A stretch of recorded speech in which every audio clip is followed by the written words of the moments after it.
Hello everyone, and thank you for joining us today on Right Side Broadcasting. We are in the battleground state of Wisconsin, where President Trump is well on his way as he just wrapped up his remarks in Traverse City, Michigan. Now, this is President Trump's second to last stop in this historic campaign, and he is wrapping up this campaign in one of the key battleground states. We've got Michigan and Wisconsin. He's kind of crisscrossing a little bit, isn't he? Because he wrapped up in Michigan, he's coming here, and then he's going right back over to Grand Rapids, something that he did in 2016. Maybe a little superstitious there. What do you think? I think so. He's trying to copy that 2016 magic and ending up the campaign in Michigan tonight, late in the evening or into the early morning, just like he did 4 years ago. So hopefully we can bring that positive mojo tonight. And yeah, Wisconsin, it's a battleground state, man. You know, he's been here numerous times this month, but it's like the fifth rally, I think, in the last couple of weeks. So it should be a great crowd tonight, and really looking forward to what he has to say. Yes, as many of you know, we're here. This is pretty much it. I mean, it's been quite a journey these past several months, following the president across the country. It's been fun, but now we find out what we're made of as a country. In less than 24 hours, Americans all across this country will be casting their votes in person, and we will decide if we are going to continue on the path of prosperity and freedom, or if we're going to take a dark turn, as Joe Biden describes it, a dark winter. And that's exactly what it will be if that man is elected.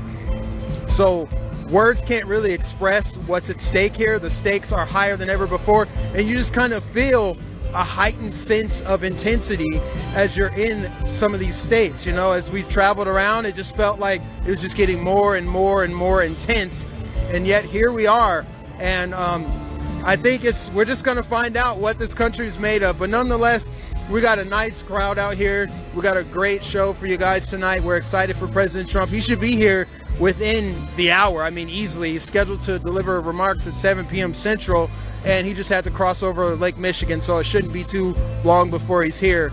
But they're shouting us out in the crowd here. If we could show the crowd here. We got a nice crowd of patriots out here. They're fired up. We're going to wave to them. We're going to get them hyped up. We're going to get this crowd hyped up here. They love Right Side Broadcasting. We're going to get them hyped up. Let's see.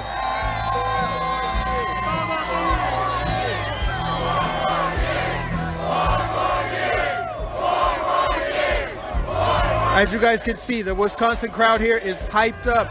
They love Right Side Broadcasting. They love President Trump. They love that Right Side Broadcasting has brought we've brought you, the viewer, President Trump's crowds. You never are going to miss out on the crowds. We're going to show you the crowd size every chance we get. This is what we've been doing, and it's been working. We've built up so much momentum. Now, before we go any further, guys, I want to tell you about our partner for the day, Disney Coins. Disney Coins is the epitome of made in America, because they are made in the USA by machines made in the USA by people who deeply love America. Coins made with genuine silver and copper. These coins are valuable and unique and worthwhile purchase, which always makes the perfect presents. They make great stocking stuffers, Christmas gifts. They come in 20 plus patriotic designs, and they release 2 new designs each month. We've been collecting them at Right Side Broadcasting, and you can collect them along with us. These Disney coins Disney gives 10% of their profits back to conservative causes and organizations, which means causes that are meaningful to you, the viewer. So go to DisneyCoins.com and check out their inventory and start your very own coin collection today. Again, Disney Coins, DISME coins.com. Check them out today and use the promo code RSBN at checkout for a discount. Now, it has been so great to have you guys supporting us along this journey. Your donations helped us get here. You know, we've asked for your generosity, and you guys have delivered. We've been able to get multiple camera angles. We've been able to bring you coverage of every single one of President Trump's rallies. He held 5 yesterday, 5 today, and we have not missed a single one, and it's because of you guys. Now, obviously, this is the last day of the campaign, but going forward, after President Trump is elected, I'm going to make sure I use that language, affirming language, keep the mojo going. After President Trump is reelected, we will be doing several different things. We're going to be expanding. This is a new independent startup media company, and we have options that are just endless. So we're going to be exploring that in President Trump's second term, as he's obviously not going to be holding rallies every single day. So we'll figure out a way to diversify. So if you feel generous, please give us a donation. But obviously we don't have any more campaign stops. There's just one more tonight in Grand Rapids.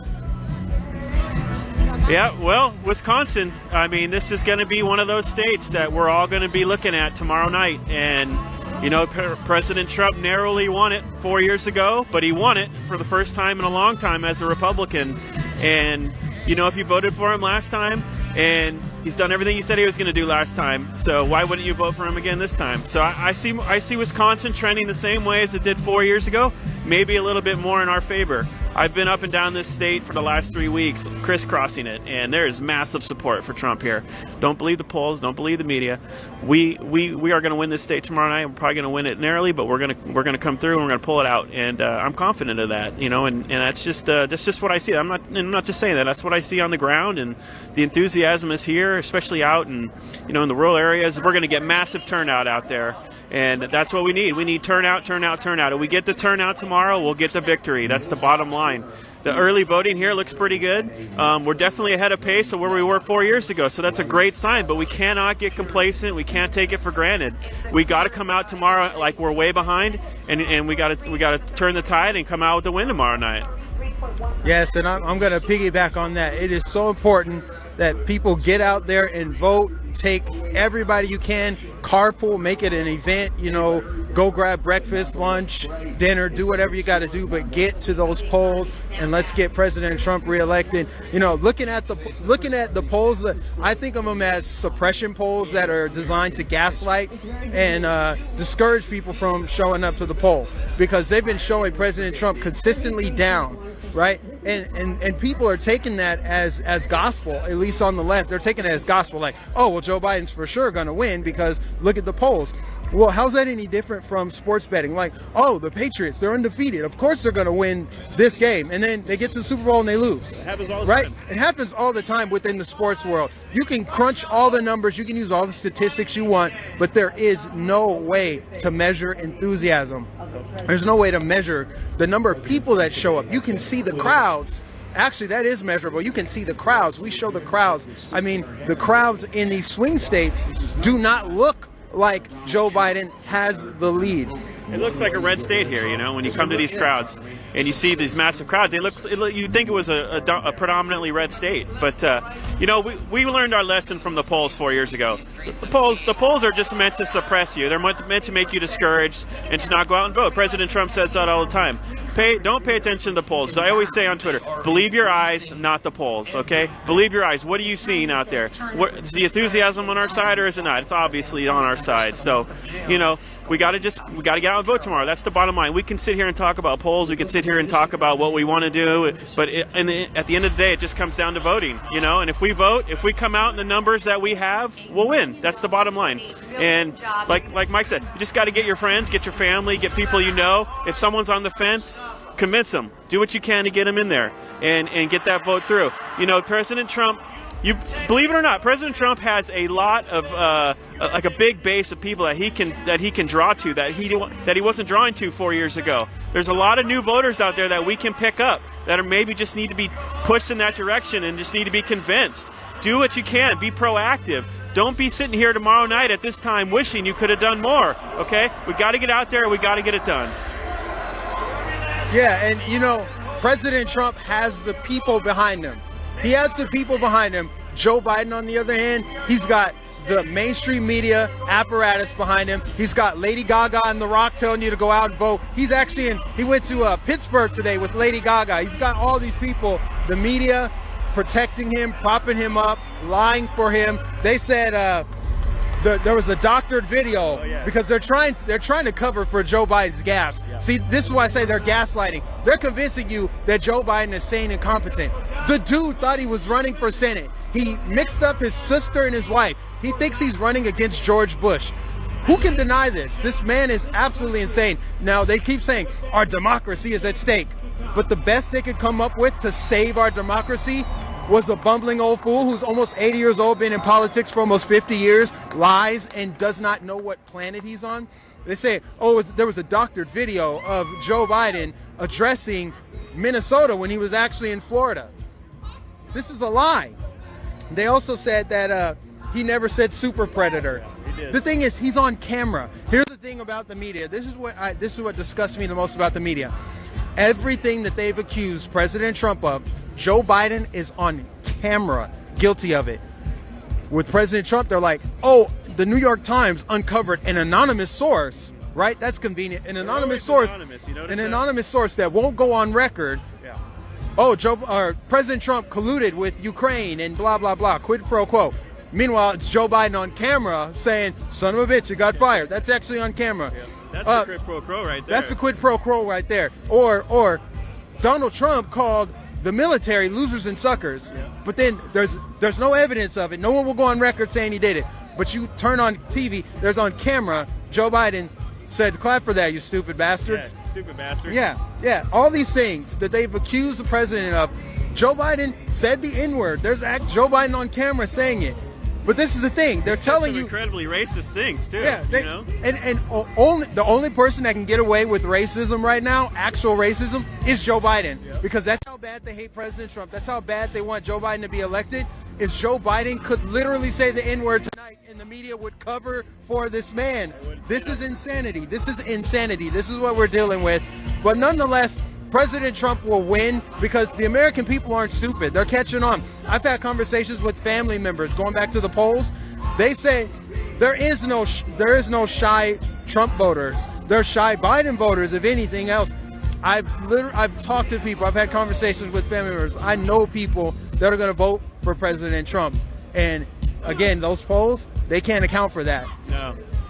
The polls are just meant to discourage you. I mean, we've learned that lesson before. I mean, I look at some of these polls and I literally just can't stop laughing at some of them. But they're so bad. They're so obviously biased. So just ignore all that. Ignore the news for the next 24 hours and just get out and vote, and we'll get it done, all right? And, you know, I was down here in Kenosha pretty early today because I wanted to get a feel for, you know, the city. The city's been through a lot the last couple months, and I went down to downtown.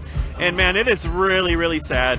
It's really sad what happened down there. Everything's boarded up. You know, there's it looks like a ghost town down there. It's really sad because it's a beautiful city right here on the lake, and they got this big port out there. It's really gorgeous down there, and it's just really sad what happened here. And look, if Joe Biden gets in, man, that's gonna be all across the country. And people are saying, well, what happens if President Trump wins? Well, there's gonna be riots. I don't really think so. You know, like it might happen for a couple days. Then that's going to stop. You know, Trump maybe will do the Insurrection Act, call in the military, and that'll be stopped, and we'll get on with life. You know, one thing's for sure, win or lose tomorrow, we're not going to be out there rioting, right? We don't do that kind of stuff. And so that's up to the left. They want to play those games, they can, but we're better than that. We're above that, and, you know, we'll accept the results as long as there's not extensive cheating, which there could be, so we'll see. But I'm confident in a victory, and, you know, the more you're out here in these states, the more you start to get a feel for how they're going to go. And, you know, look, you just look at the enthusiasm. The enthusiasm is massively on our side. The momentum is on our side. The energy is on our side. And I think that's going to carry us over the top tomorrow night. Isn't it sad? Isn't it sad that they're boarding up businesses in Democrat cities because they think that the right wing is going to destroy stuff. They're going to destroy property if President Trump loses. We know that to be a lie because during the George Floyd riots, they said, oh, no, it's white supremacists and right-wing people that are tearing up businesses.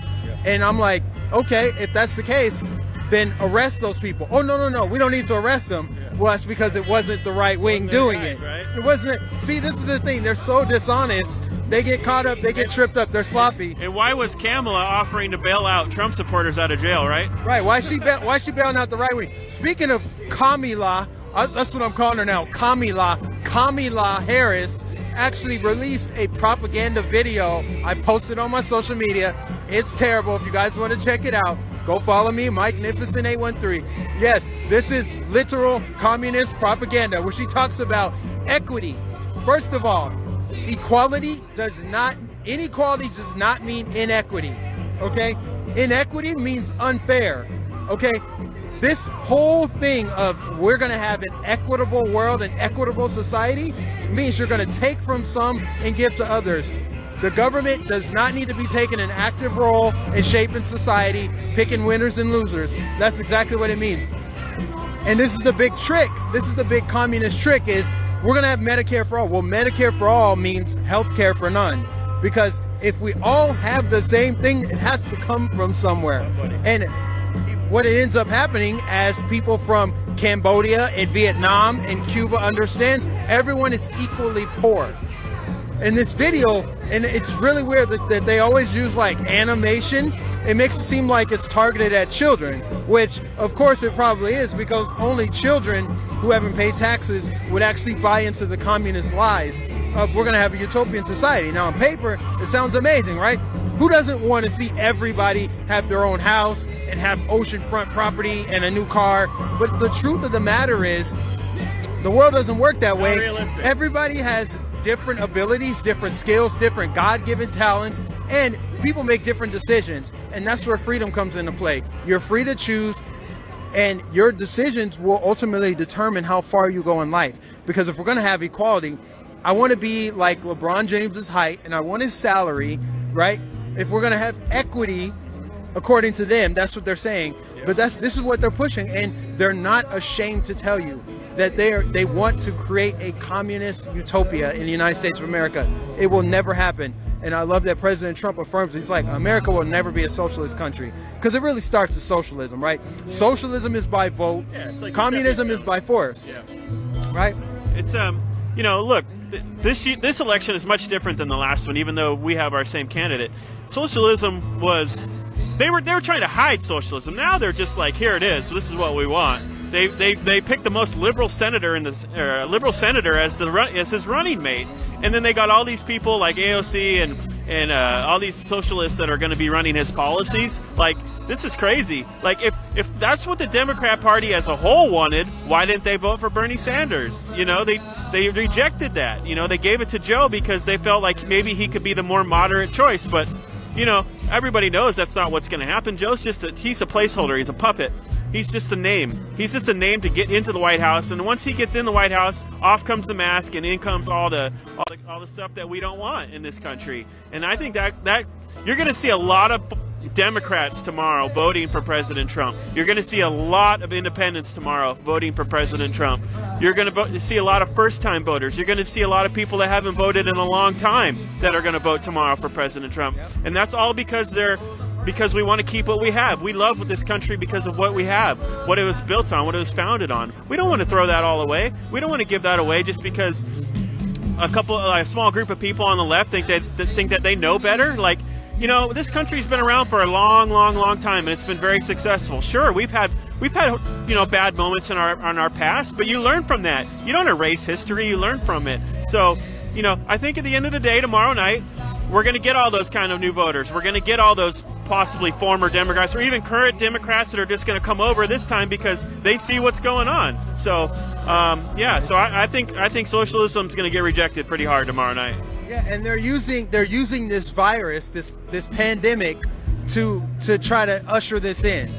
For starters, Joe Biden wants to implement a national mask mandate and also shut down our economy. He keeps saying, I'm not going to shut down the economy, I'm going to shut down the virus. Well, the virus, that's not how viruses work. Viruses don't just go away because you're elected president, but nice try. That works on low info people, but on anyone who can rub two brain cells together, they know that viruses don't just disappear because a Democrat gets elected. Secondly, you shutting down the virus, in quotes, means you're shutting down the economy, which means you're going to be putting people out of work, which means kids won't be going back to school, which means you bring our economy to a standstill. And what does that lead to? There's a bunch of microcosms of that. Drug addiction, divorce, shuttered businesses, urban decay. I think the black community knows a little something about urban decay in these Democrat-run cities. But Joe Biden trying to implement a mask mandate, what about my body, my choice? Whatever happened to that? It just seems unfair that I should have to put on a mask. I mean, people want to wear a mask, that's fine. I'm totally on board with that.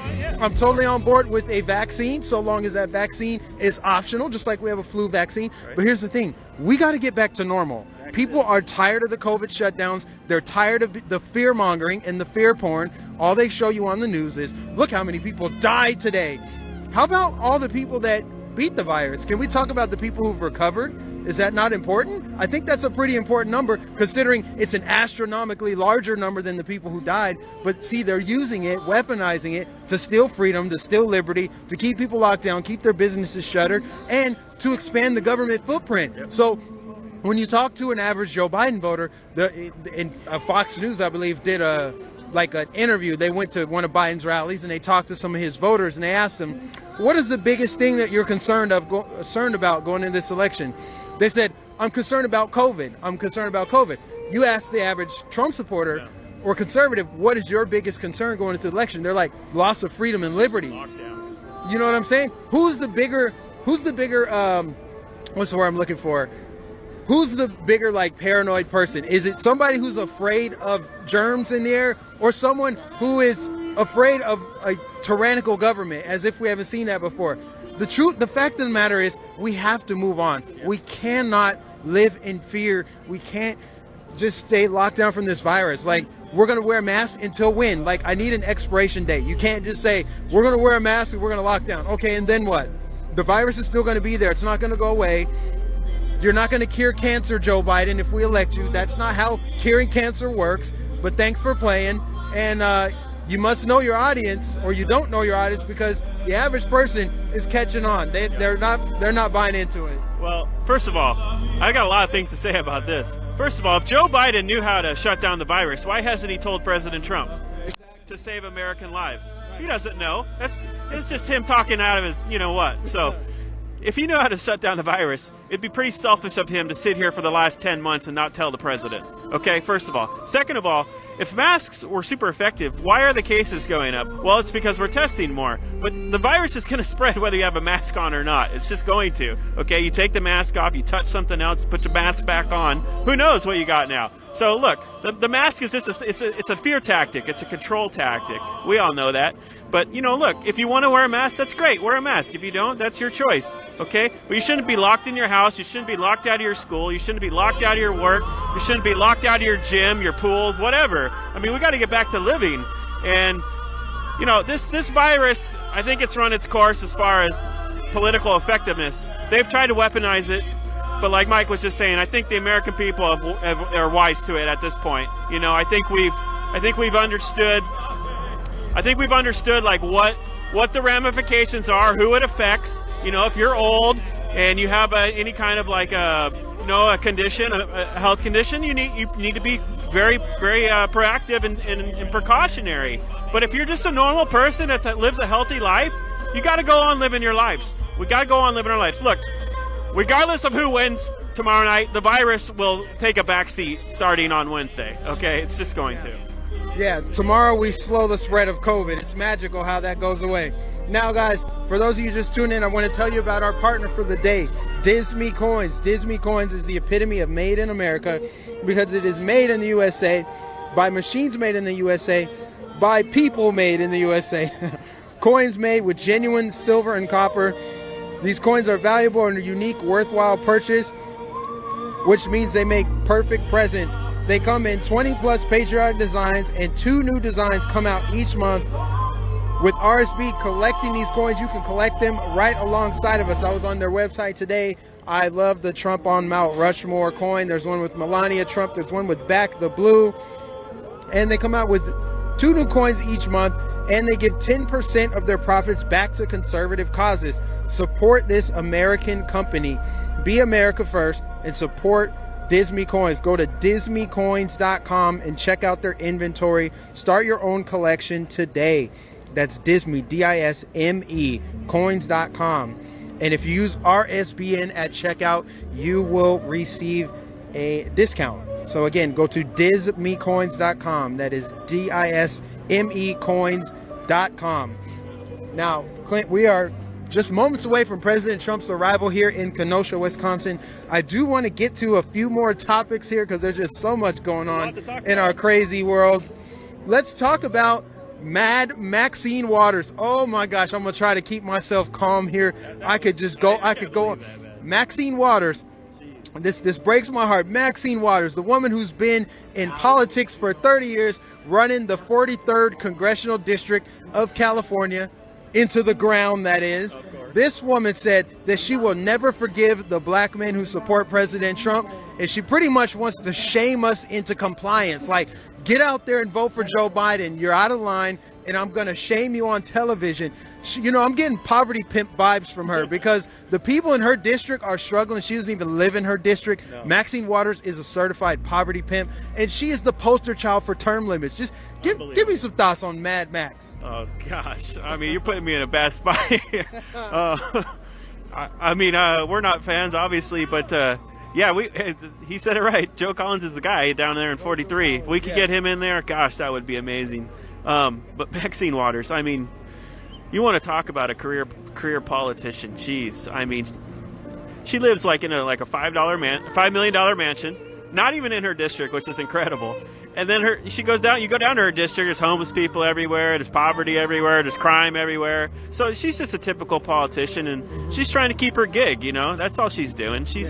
It doesn't work though, man. It doesn't work. I mean, we're wise to her. We're wise to people like her and Pelosi. We know what it is. They're politicians, and that's what we despise the most. Correct? Yeah, and she's one of those hypocrites. They talk about how President Trump cozies up to dictators. It was Maxine Waters who wrote a love letter to Fidel Castro back in the day. You think we forgot about that, Mad Max? Anyway, this woman goes on TV and says that black men, we're not going to forgive you. This is the arrogance of the Democrat Party. They're just like slave owners. They're like, we own black people. You vote for us. That's how it works. And black people are catching on, and so is everyone else. Honestly, Hispanic American, Asian Americans, they want to be free. At the end of the day, people want freedom. Miles and I were talking about this in the car ride over here. We were driving over here. And I said, you know what, man?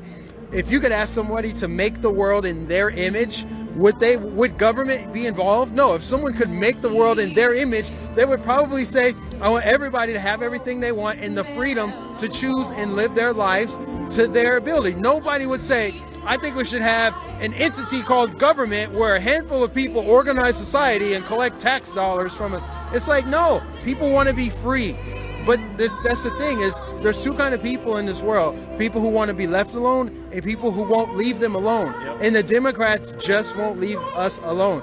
And that's really what's on the ballot is, do you want freedom or do you want the government to tell you to cover up your face with a cloth and stay indoors and not go to work and not operate your business and not send your kids to school? That's kind of what's on the ballot. They say decency's on the ballot and democracy's on the ballot, but freedom. That's what's really on the ballot. Do you want to be free or do you want to be living in a tyrannical state, essentially? Well, we talked about this yesterday, Mike. The Republican Party is now the party of freedom, and you can see that in all forms. It's very diverse now. Look at all the minority candidates that we have in our party running for Congress. There's a ton of them. It's a record number.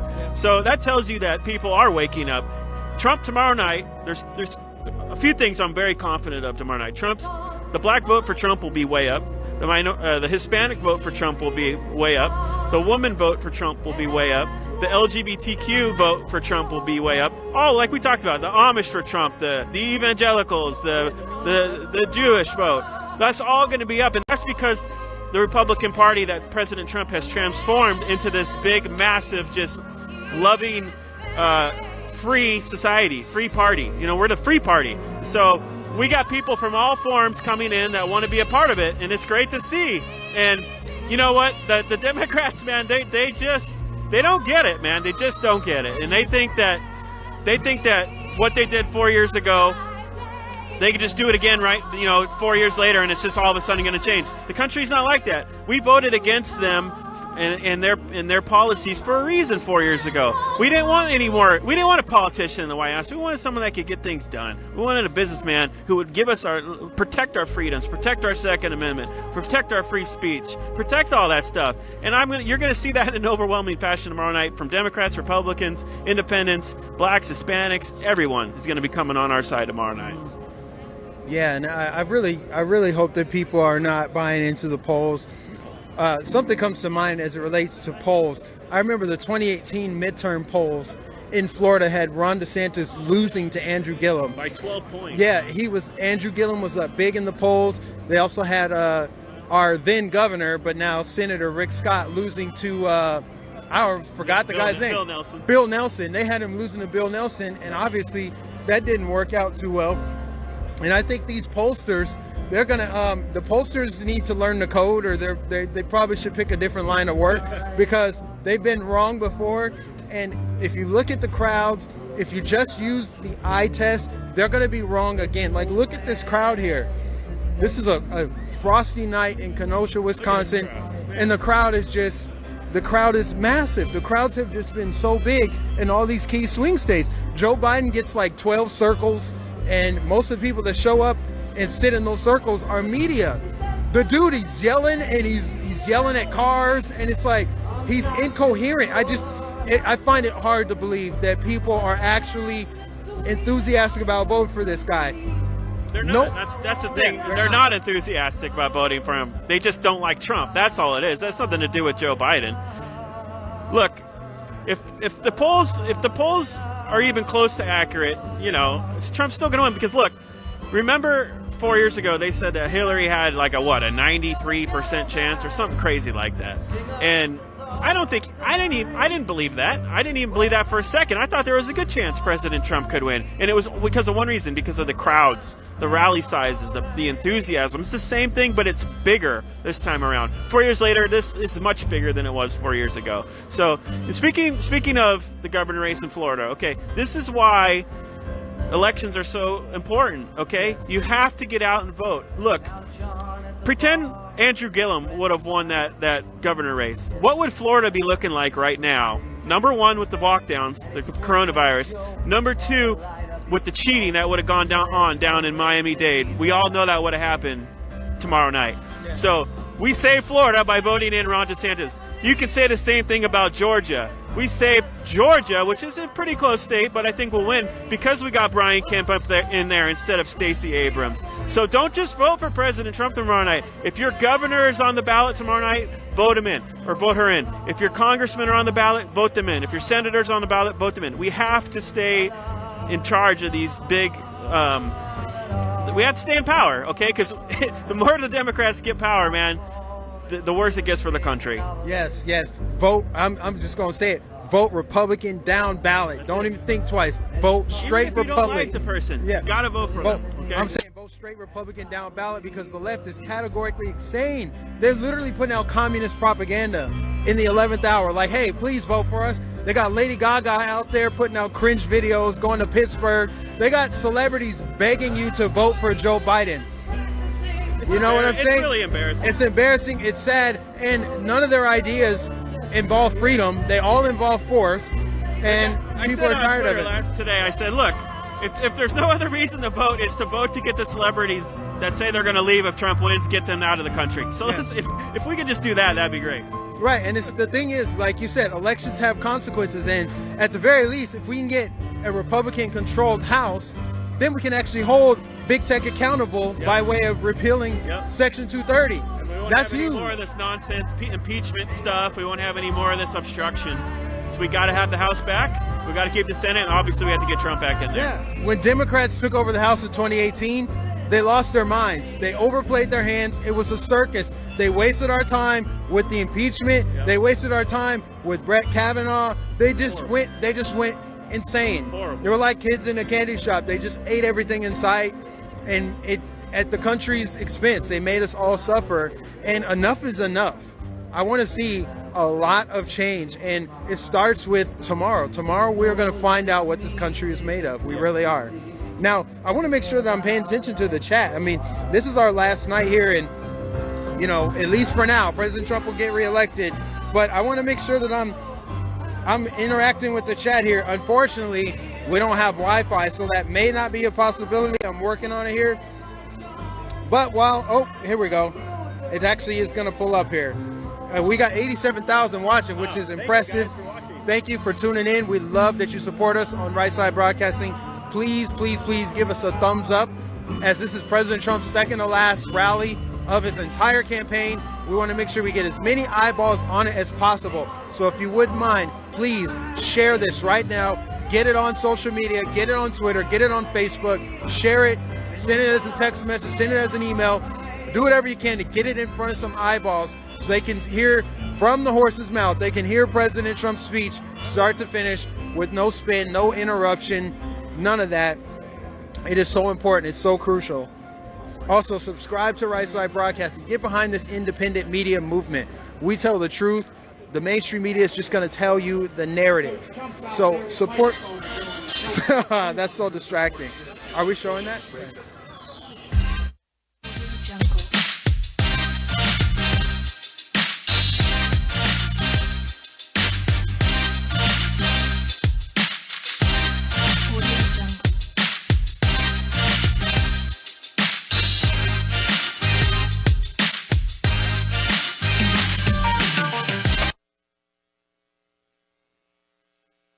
Okay. Well, for some reason I thought that was going to be a little bit more. It was good, but it caught me off guard just a little bit. Now we do have moments until President Trump arrives here, but I do want to read a few super chats while we're waiting. Zoe something Drab says winning, winning, winning. We got a new Reagan Club member, Mr. Fulton. Thank you, Mr. Fulton. 1 minute video highlight says vote Trump. Biden is something that I can't say, but I agree with you. Klein family, thank you for your super chat. YX Fox says I have money to donate because I have a job and earn my money. True Americans work. We don't stay at home and get government checks. Thank you, Trump, for the jobs and the tax cuts. Trump 2020. Who else we got in here? We've got Miker 12,001 or something like that. Miker says, thanks RSBN, almost done. Oh, are we cutting? I'm sorry, hold on. Can I finish the super chat? My phone was playing in the microphone. Okay, sorry about that. I got the volume down now. Okay, anyway. Miker says, thanks RSBN, almost done. Vote America. Ride the red wave. Get Trump a mandate no matter what. Stay in line and get it done, Patriots. God bless America. Yeah, stay in line, definitely. Natalie, thank you for your super chat, as well as Jerry says, thanks RSBN for the last few years. Here's to the next 4 with President Trump. Trump landslide 2020. And who else we got? I think I'm caught up on super chats, but thanks to everyone that's tuned in. We got 88,000 watching. Let's see if we can get 88,000 thumbs up. Also, subscribe to RSBN, hit the bell notification so you don't miss any events. I mean, hopefully the next thing we're doing is the inauguration in January for President Trump, and then maybe we'll get a victory tour out of the man. I would love to see that. How do you feel about a victory tour if President Trump gets reelected? Oh man, you know, this is it feels just like 2016 to me, man. It's like a small concern, but I think people are confident in a good way. I think we can. I think we know that if we come out tomorrow night and we show up at the polls, then we're going to get 4 more years of President Trump, and that's what we all want. So the crowd is here. They want to hear what this president has to say one more time before Election Day. And, you know, hopefully most of these people, have voted already. But if they haven't, I'm sure they will be out tomorrow night. So, look, doesn't matter how long the line is tomorrow. You stand in it and you vote, okay? We cannot get complacent. We can't get lazy. We got to act like it's all on the line because it is. So, if President Trump can do 12 hours of rallies in a day, we can stand in line for a couple hours to vote for him. So, I think he's pretty much going to be here in a few minutes. We always know when this song comes on, he's close, and the energy's starting to pick up. The crowd's pretty big. Yeah. Oh yeah, you guys can find me if you don't know who I am. You can find me. My name's Chiz. You can find me on Twitter at ChizMaga, ChizMaga. I'm pretty active on Twitter and proud supporter of the president. I have been this whole time, and every day that goes by, I become more and more invested. And look, I'm all in. I hope you guys are too, because this is it. We gotta come through tonight or tomorrow and get the job done. Yes, sir. And I'm your host, Mike Magnificent. I've been with Right Side Broadcasting since early March, pre-pandemic. They hired me and they said, hey, we're going to be hitting it hard for this campaign. And then next thing you know, nothing was happening for several months. And then, boom, here we go. We've been at lightning speed, but it's been a great journey. I've been so blessed by God to be in this situation, to have such a big platform. But if you guys want to follow me, you can just search Magnificent 813 everywhere. Find me on Parler, find me on Twitter, find me on Instagram. I also have a YouTube channel. If you just search Magnificent, people are chanting Right Side Media over here. I love it. We have a nice following here. I feel like each week more people are recognizing us. If we could show them over here, they keep looking back at us because they love to see us out here with the MAGA hat up here on stage here. Nice big crowd. Let's see if we can get them hyped up one more time where President Trump arrives. If we can show them here.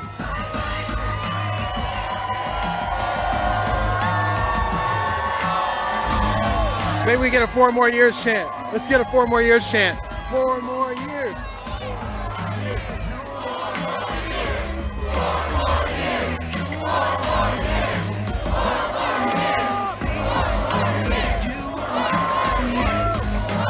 Look at this crowd out here. Look at this crowd of patriots out here in Wisconsin. Look at this. In Kenosha, Wisconsin, they are fired up. They're excited. They cannot wait for President Donald J. Trump to arrive, which will be moments from now, ladies and gentlemen. And we're up to 91,000. You know, we've consistently been over 100,000 for all of President Trump's rallies, pretty much for the last week or so. I don't think we've had a single rally under 100,000 viewers. We actually had a couple rallies yesterday where I think we eclipsed 1 million views. So I'm hoping we can do that. If not here, for sure Lansing, because that is the final campaign stop. Yeah. I'm actually jealous of them over there, our team members that are over there. We hope you'll tune in for that one. That's following up. This one is Lansing, Michigan. But thank you for those of you that are tuned in and those of you watching. We're up to 94,000 now. So 94,000. Please subscribe, follow Right Side Broadcasting on all social media. Just search RSB Network. And if those of you want to support us, you can go to rsbnetwork.com/donate. Or you can mail a check to our physical address, 1550 Opelika Road, Suite 6, Box 344, Auburn, Alabama, 36830. You're also welcome to donate via Super Chat. In the bottom right-hand corner, if you're watching on YouTube, is a little $sign. And I'm going to jump right back in there and read some Super Chats from Rev Richmond.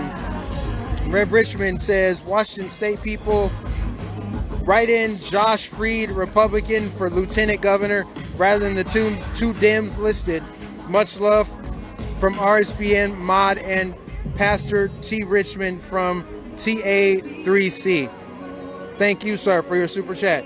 Gary Major says, President Trump is an American hero. Thank God for President Trump.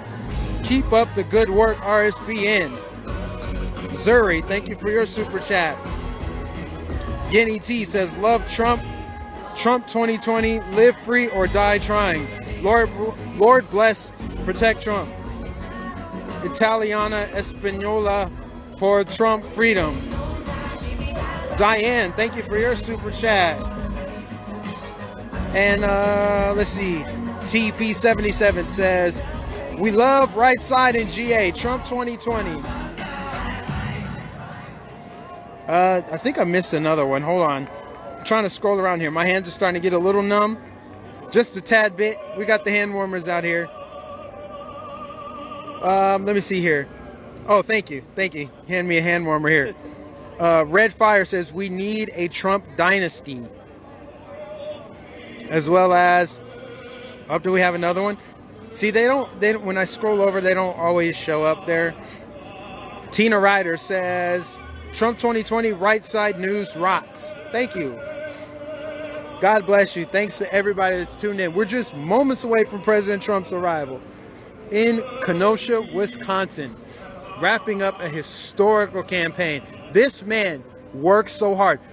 Did you happen to catch, Cheers, did you happen to catch the rally last night in Miami? Yeah. What did you think about that fiesta that they had down there? I mean, wasn't that amazing? It felt like a party. It just felt like a big party. People are just happy to be living in this country and just happy to be out and showing their support for the president. You know, the support for President Trump this time around is much more vocal. You know, you see people out and about now. We're tired of being pushed around. We're coming back. You know, we're coming back and we're not putting up with it anymore. And we're going to make it be known. We're not going to be violent. We're not going to be rioting or looting or any of that. We're just gonna protest with our vote, right? We're going to peacefully protest tomorrow with our vote, and we're going to send the media, and we're going to send the Democrats, and we're going to send big tech, and we're going to send all the people, even people across the world, a message tomorrow night, and that's that we like America how it is, and we want to protect our freedoms, and that's all it comes down to. And you know, it's going to be, look, there's nothing more I want to see tomorrow night than the other side really sad, right? I mean, that's going to make me happy. So, I mean, I want to see a huge victory, bigger than last time. I want the popular vote. We have to have the popular vote, man, because that is just like a total boom. You can't question it, right? I think it can happen. Especially when you consider the Trump rallies that are happening in deep blue areas. Yeah. Like they had one in Philadelphia yesterday. They've been having them in Beverly Hills, California. I've seen them in New York. I've seen them in Portland and Seattle. They're everywhere. So if you're seeing that in blue states, what does that tell you about swing states? The minority communities are going to deliver Trump the majority vote tomorrow night. That's my prediction. 100%. All right, you agree with that? 100%. He's got my vote. I know so many people that did not vote for President Trump 4 years ago for one reason or the other that are now on board. And you know what? It's because of what his results. Yeah, not everyone likes what he says or how he says it, but it doesn't matter. It's what you do, right? Actions speak louder than words at the end of the day. And what he's done for our country and our communities and our families and our workplaces is amazing. You can't question it, you know. And if this virus didn't come in, man, you're looking at maybe one of the biggest landslides of all time. It's going to hurt him a little bit, but it's still going to be not going to be a factor, I don't think. I think he'll still come out on top, and you know, he proved himself. He proved himself in 3 years that he could get the job done with the best economy we've ever had, and you know, record unemployment for all walks of life, all races. No wars. Got us out of wars and peace deals. We got the peace deals now. He put the embassy in Jerusalem. He's got great trade deals now with China and Japan and South Korea and man, he's just so. I mean, there's so many things. He got criminal justice reform passed. He got money for historically black colleges. The right to try. The accountability for veterans. I mean, there's just so many things he's done. You could talk about it all night. But how about tax cuts? How about 300 judges plus 3 Supreme Court justices? I mean, if that right there is enough to get him reelected. That right there. Traffickers arrested. Human traffickers. How about the big border wall? I mean, I'm from San Diego. I live 10 minutes from the border, and I know what it's like. What it was like pre-wall and what it's like now. It's much different.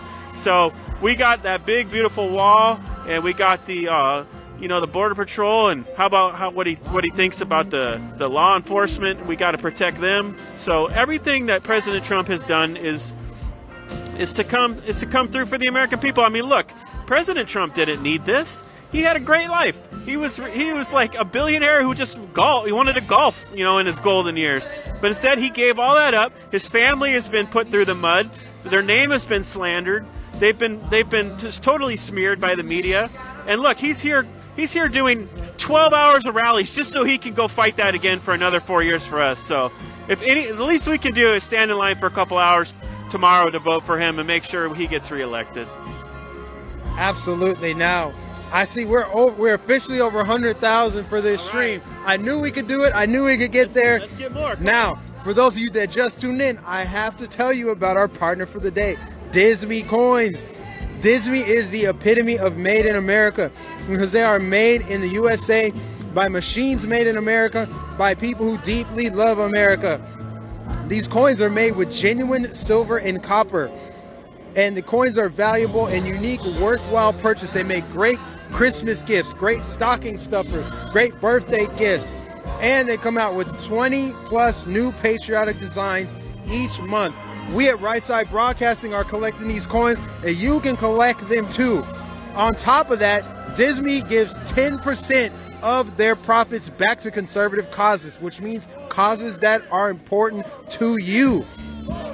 Now, if you go to DisneyCoins.com and use RSBN at checkout as the promo code, you will get a discount. Now, please go to Disney Coins, DISME coins.com, use RSBN at checkout, you will get a discount. And browse their patriotic designs. I mean, President Trump on Mount Rushmore, again, that's one of my favorite ones. There's a nice one with Melania Trump. There's several different ones. Back the Blue.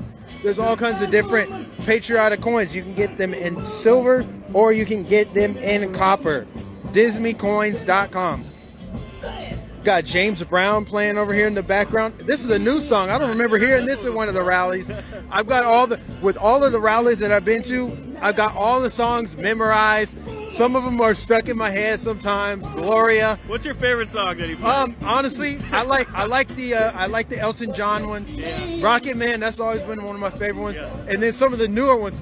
Gloria, that one, I don't know why that one grew on me, but it did. But then also, man, what I think is going to happen going forward, when you hear these songs in the future, you're going to remember this. Totally. You know what I mean? Especially when you hear like YMCA, Yeah. President Trump with his little President dance. Trump dancing the YMCA. I mean, His that is dance, just amazing. You know what I love? How the left tried to troll him, and then He embraced it. it always once he backfires embraces every it, time on him. backfires on him.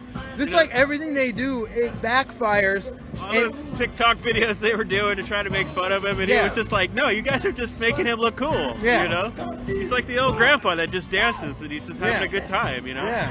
What other president would do something like that? Yeah, that's because he has a grip on culture. Yeah. When you look at him He and his, understands it, man. when you look at him and Sleepy Joe, No you comparison. can, there's no comparison. I mean, Joe Biden No. he was the chosen one. Yeah. But let's be honest, the dude is a puppet, a corrupt he's not puppet, cool. a corrupt puppet. He's a ventriloquist dummy. He will do whatever the radical left tells him to do. Totally. That's the way it works.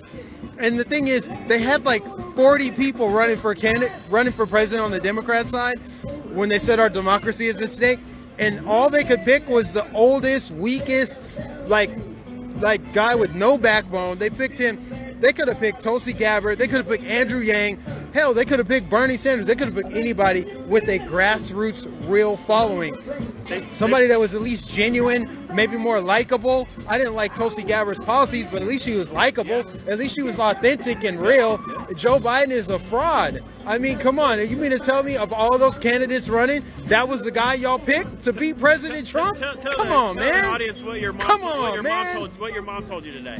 Tell This I don't know, Mom. I don't know if my mom wants me to put that out there like that. But let's just say my mom doesn't like Joe Biden, and that's not hard to do. It's not hard to not like Joe Biden. This dude is corrupt. Oh my gosh, the gas, sugar the pump, the pressure. What? Care. Like, come on, people. Like, for those of you that are Joe Biden voters, aren't you exhausted from the mental gymnastics yet? I mean, seriously, come on. What are y'all doing? What are we doing here?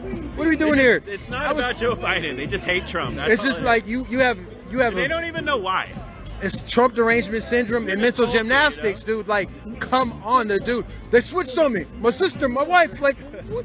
Come on, man. Come on, man. You sound But no, like him. seriously, when you think about it, though, they had all these candidates that they could have chosen. Yeah. They could have chosen Andrew Yang. They talk about diversity and women and youth and female is the future and all that stuff. You had all these women, all these minorities, and you said they don't need Joe Biden's, coincidentally enough, Simone Sanders, who's like Joe Biden's campaign manager or something. She said we don't need white people leading the Democrat Party, and then Joe Biden ends up being the nominee. What about Kamala Harris? What she said Yeah. about Joe Biden? She was his biggest critic in the debates. Yeah. She was, man. She went after. I mean, we can't say some of the things that she said about Joe Biden. They were that bad. But look, Joe. The reason Joe is their candidate is because he knows where all the bodies are buried. That's just, metaphorically speaking. But he knows where. He knows how DC works, and he's the insider. He's the ultimate insider. He's been there for 5 decades. I mean, how old were we? No, we weren't born.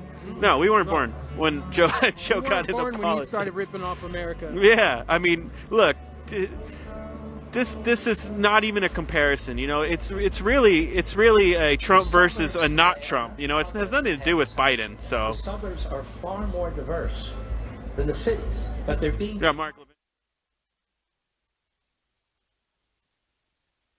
Government control by the left. Democrats want to abolish the suburbs. They are too clean and nice, and therefore, by definition, they are racist. The Biden campaign has highly specific plans on how to do this. It's called Affirmatively Furthering Fair Housing. It's a HUD regulation. It was written during the Obama administration.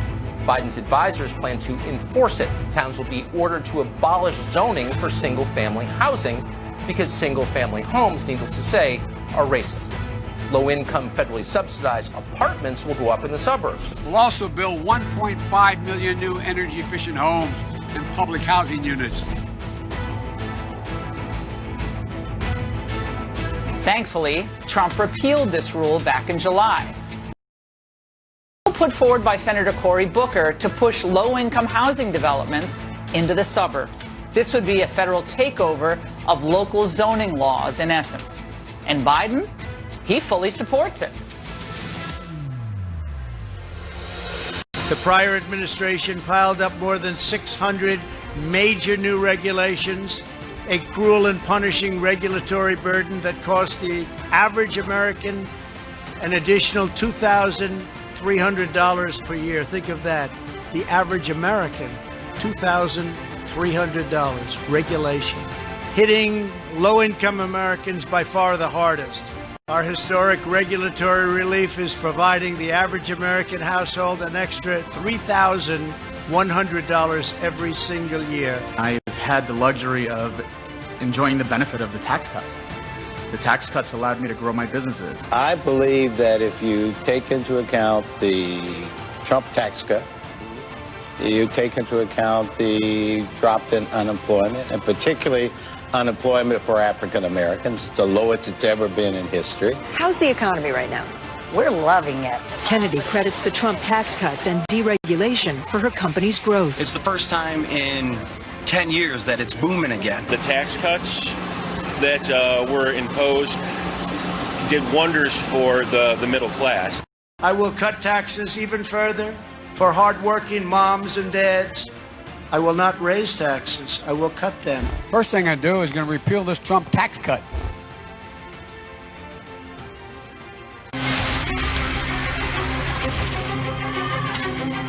Do you believe there is systemic racism in law enforcement? Absolutely. I've been a police officer for nearly 32 years. Joe Biden does not have the backs of police officers. Joe Biden's staffers, they gave money to a fund to help bail out accused criminals. Joe Biden's silence is encouraging the rioters. Kamala Harris was working to help the instigators, the criminals, get out of jail. If Joe Biden's elected, it's just going to continue. Everyone beware, because they're not going to stop. The only person who's defended the police is Trump. I have had overwhelming support from police my whole career up until this year. We can reduce the responsibilities assigned to the police and redirect some of the funding for police. Can we agree that we can redirect some of the funding? Yes, absolutely. In Joe Biden's America, we'll all be in danger. If you support the police and you want to be safe in your home and you want your children safe, support Donald Trump.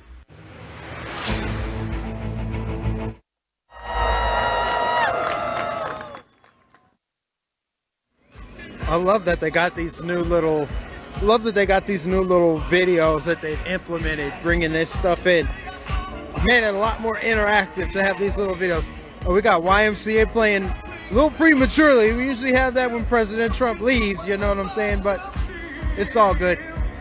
Now, let's see how many viewers we got. Okay, we're up to 111,000. This is impressive. I'm proud of this. I'm proud, guys. We're going to get this. I think we're going to break the record tonight. So last night or yesterday, the record was shattered. Our previous record from Erie, Pennsylvania was 155,000. But last night in Rome, Georgia, they smashed that, and I think they hit like 177,000. Tonight, ladies and gentlemen, let's hit 200,000 people watching. Do you guys want to help us do that? Do you want to win the election tomorrow? It's simple. Share this stream with somebody right now. Send it to somebody. Post it on Twitter. Post it on YouTube, or post it on what's the other social media? I'm running out of names. Facebook. Share it with somebody. Send it as a text message. Let's get some potential undecided voters watching this stream right now. Let's crack that 200,000 viewer mark. I think we can do it. Now, let's get some shout outs here. Frank Dango says, keep up the great work. JP says, free Kyle Rittenhouse. We did not touch on Kyle Rittenhouse, but free that young man. Don, thank you for your super chat, Don. Glenn Peterson says, Wisconsin loves Trump. James Hutchinson says, Trump 2020. And who else do we got? HLMD, thank you for your super chat. Shane Carr Junkie, thank you for your super chat. Loretta says, great work, RSBN, Trump 2020. God bless you. Thank you for everyone that is tuned in. Thank you for everyone that supports us on this journey. Zay Alexander says, WWG1 WGA. God bless you. Thank you for the super chat, Zay. Again, we're just moments away from President Trump's arrival in Kenosha, Wisconsin, a key battleground state that he carried in 2016 and is almost certain to carry in 2020 if these patriotic voters show up to the polls tomorrow. And this is part of a 5-trip stop that President Trump made today. He's been crisscrossing the upper Midwest. He's been everywhere in the last like 3-4 days. He's been to Iowa, he's been to Minnesota, he's been to Michigan, he's been to North Carolina, he's been all over the country, but he is focused primarily on the Midwest. 10 electoral votes in Wisconsin up for grabs. President Trump should almost certainly win them. Another 10 in Minnesota. Hopefully he wins Minnesota.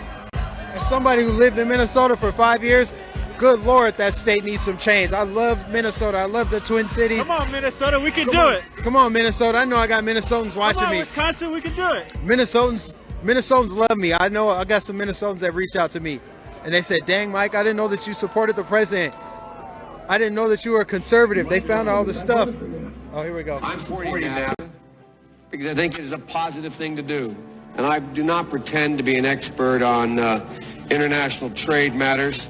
Trade agreements like NAFTA and permanent normal trade relations with China, which forced American workers to compete against people who are making pennies an hour, has resulted in the loss of 160,000 jobs. The president is absolutely right when he says that China has been cheating for 25 years and that Bill Clinton didn't do enough about it, George W. Bush didn't do enough about it, Barack Obama didn't do enough about it. The rising China is an incredibly positive development for not only China, but the United States and the rest of the world. Rising China is a positive development. It is in our self-interest that China continue to prosper. We want to see China rise. China is a great nation, and we should hope for the continued expansion. China is not our enemy. We talk about China as our competitor. We should be helping. The idea that China is going to eat our lunch is bizarre. The idea that they are our competition, they're going to beat us, is bizarre. They're not bad folks. China's not a problem. Allowing China into the World Trade Organization, which he supported, extending most favored nation status to China, which he supported, those steps allowed China to take advantage of the United States by using our own open trade deals against us. No. Do you think in retrospect that you were naive about China? No. But doesn't he deserve some credit for that? It's better. The USMCA is better than NAFTA. It is better than NAFTA. You know, we have to come together. That's why I'm running. I'm running as a proud Democrat for the Senate. So vote! Vote! Visit iwill.com/Ohio. God bless you. Can somebody tell Joe, by the way, it's not a real website, and Joe, you're running for president, not senator, and by the way, that senator, the Mormon guy, is Mitt Romney, not some Mormon governor. Now, sadly, what we showed you, that's just from a couple of hours today, because every time that Joe actually leaves the basement bunker and stays out past 10 a.m., well, disaster ensues. Here's a quick reminder. Look, tomorrow's Superstar Tuesday, and I want to thank you all. I tell you what, I'm rushing ahead, aren't I? We hold these truths to be self-evident. All men and women created by the you know the thing. If you agree with me, go to Joe 30330. We choose truth over facts. Play the radio. Make sure the television, make sure you have the record player on at night. The phone. Make sure the kids hear words. Poor kids are just as bright and just as talented as white kids. Donald Trump does pose an extra threat to this. It's not hypothetical. This is pretty serious. By the way, these are way beyond an occasional campaign gaffe, and I am beginning, well, I'm more than a little worried that this man could represent a clear and present danger to this country. He's obviously not capable of leading. He's been hiding the entire campaign, and the corrupt media mob is covering for him. Joe wants to be the president of the United States of America. That would be the toughest job in the world. And at times, Joe doesn't seem to remember that he's even running for president, or what state he's in, or what day of the week it is. Does anyone really believe that if elected, that Joe Biden will actually be in control of anything? What kind of country we're going to be? 4 more years of Georgia, is going to find ourselves in a position where if Trump gets elected, we're going to be in a different world. Barack and I think it's a right for people to have bad health care. Folks, we got a lot of work to do. I don't only need you to get me elected, I need you once I'm elected. I'll lead an effective strategy to mobilize true international effort to pressure.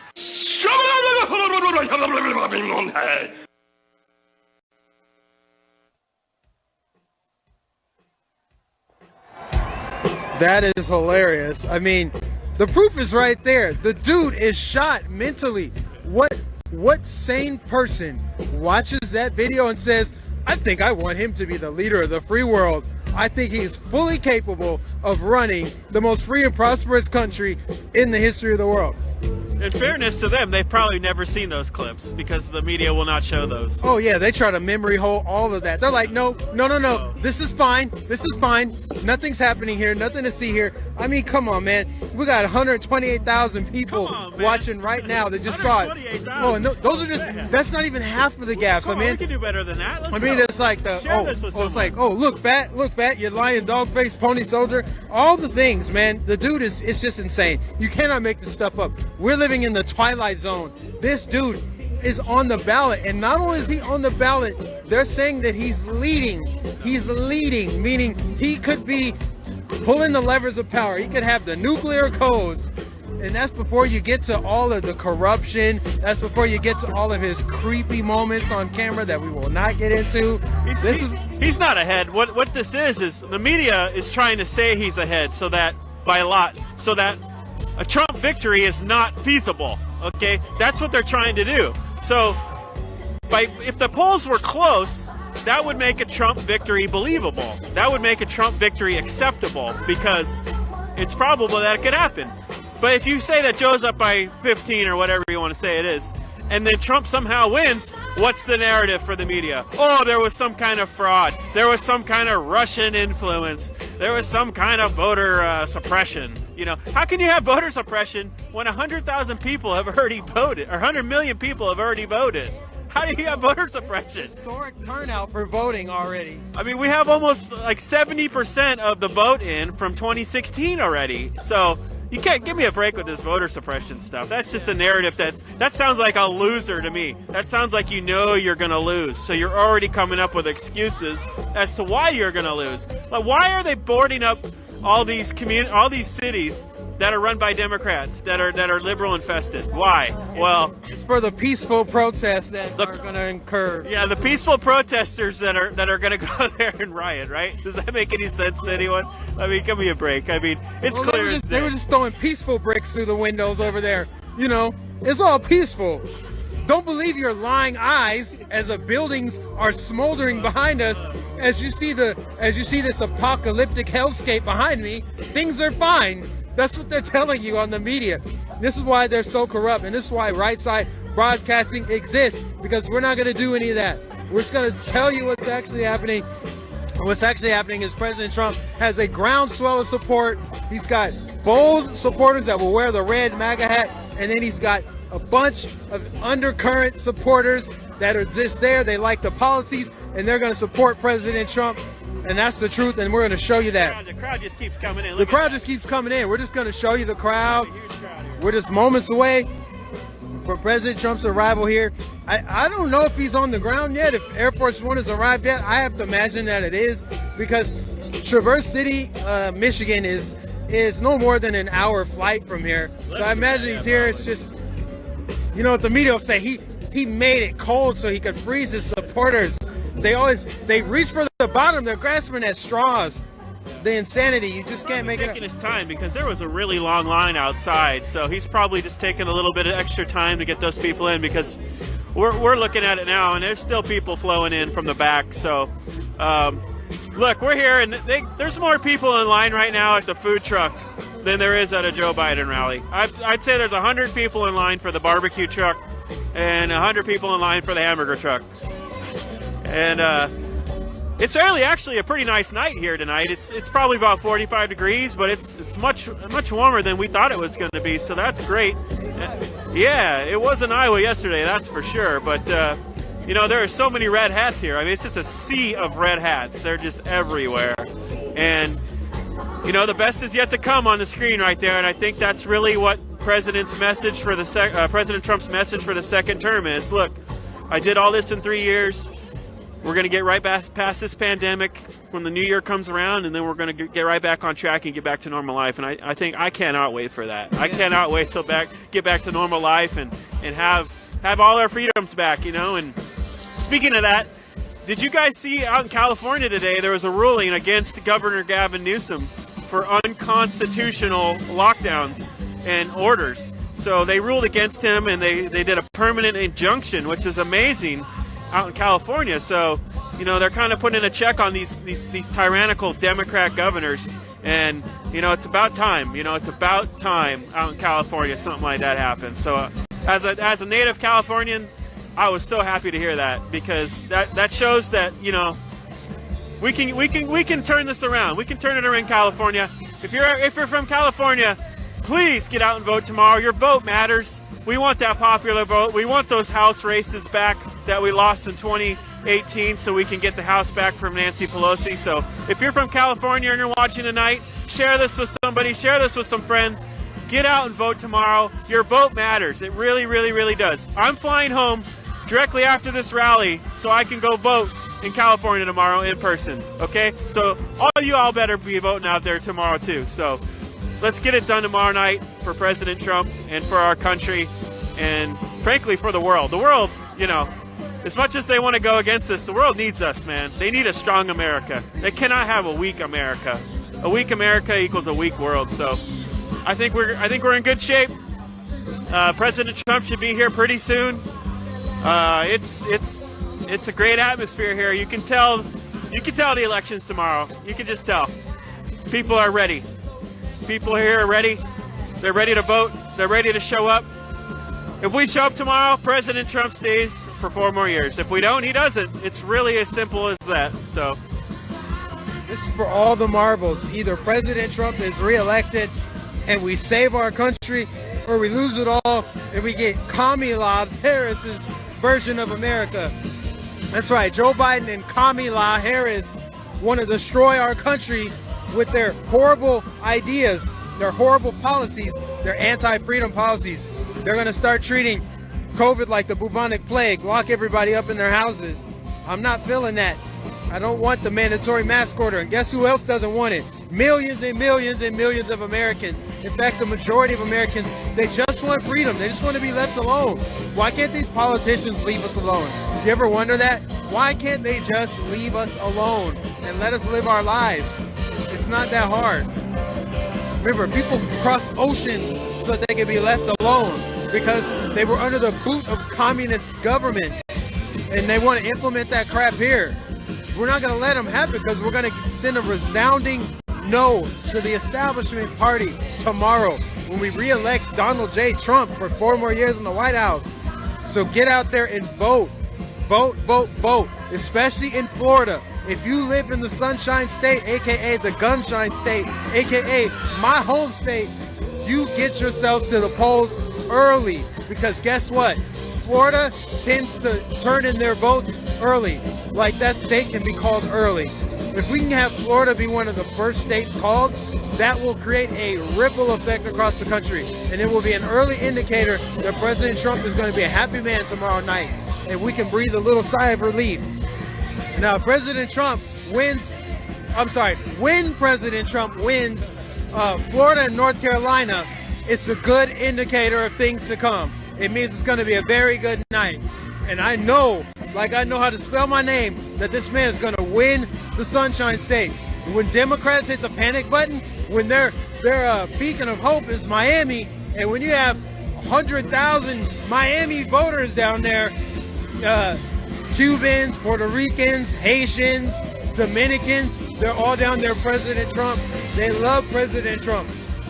And when Democrats don't have the votes in Miami, you know they're in trouble, because the rest of Florida is turning red. I mean, Florida is trending red. When we look about it, if you look at it, we picked up a Senate seat in the midterms, and we elected Ron DeSantis. We picked up some congressional seats. A Republican AG. Yeah, Republican AG. We're doing big things in Florida. And it's crucial, man, because we could have lost that. We could have lost Florida if we would have lost that governor's race. Yeah, and not only that, if we would have lost Florida, we could have potentially lost this election because, like we said earlier, Andrew Gillum would have destroyed the state of Florida, would have turned it into California South basically overnight. He would have had to implement a state tax, a state income tax, in order to pay for his leftist agenda, free health care for illegals, and turning Florida to a sanctuary state. We already know we'd be experiencing extreme COVID shutdowns. And if you're in North Carolina, you have the chance to get your governorship back tomorrow night. Let's get in Dan Forest in there and get that crazy Cooper governor out of North Carolina. So let's get that done, as well as getting President Trump elected and Tom Tillis back in the Senate. Yes, sir. Yes, indeed. So, President Trump, we believe, should have arrived by now. I mean, he's the commander-in-chief, so he shows up when he wants to, but 135,000. he was supposed to be here about 30 minutes ago. Yes, we have 135,000 people watching right now. Please, 4 more years. Let's get a chant from the crowd.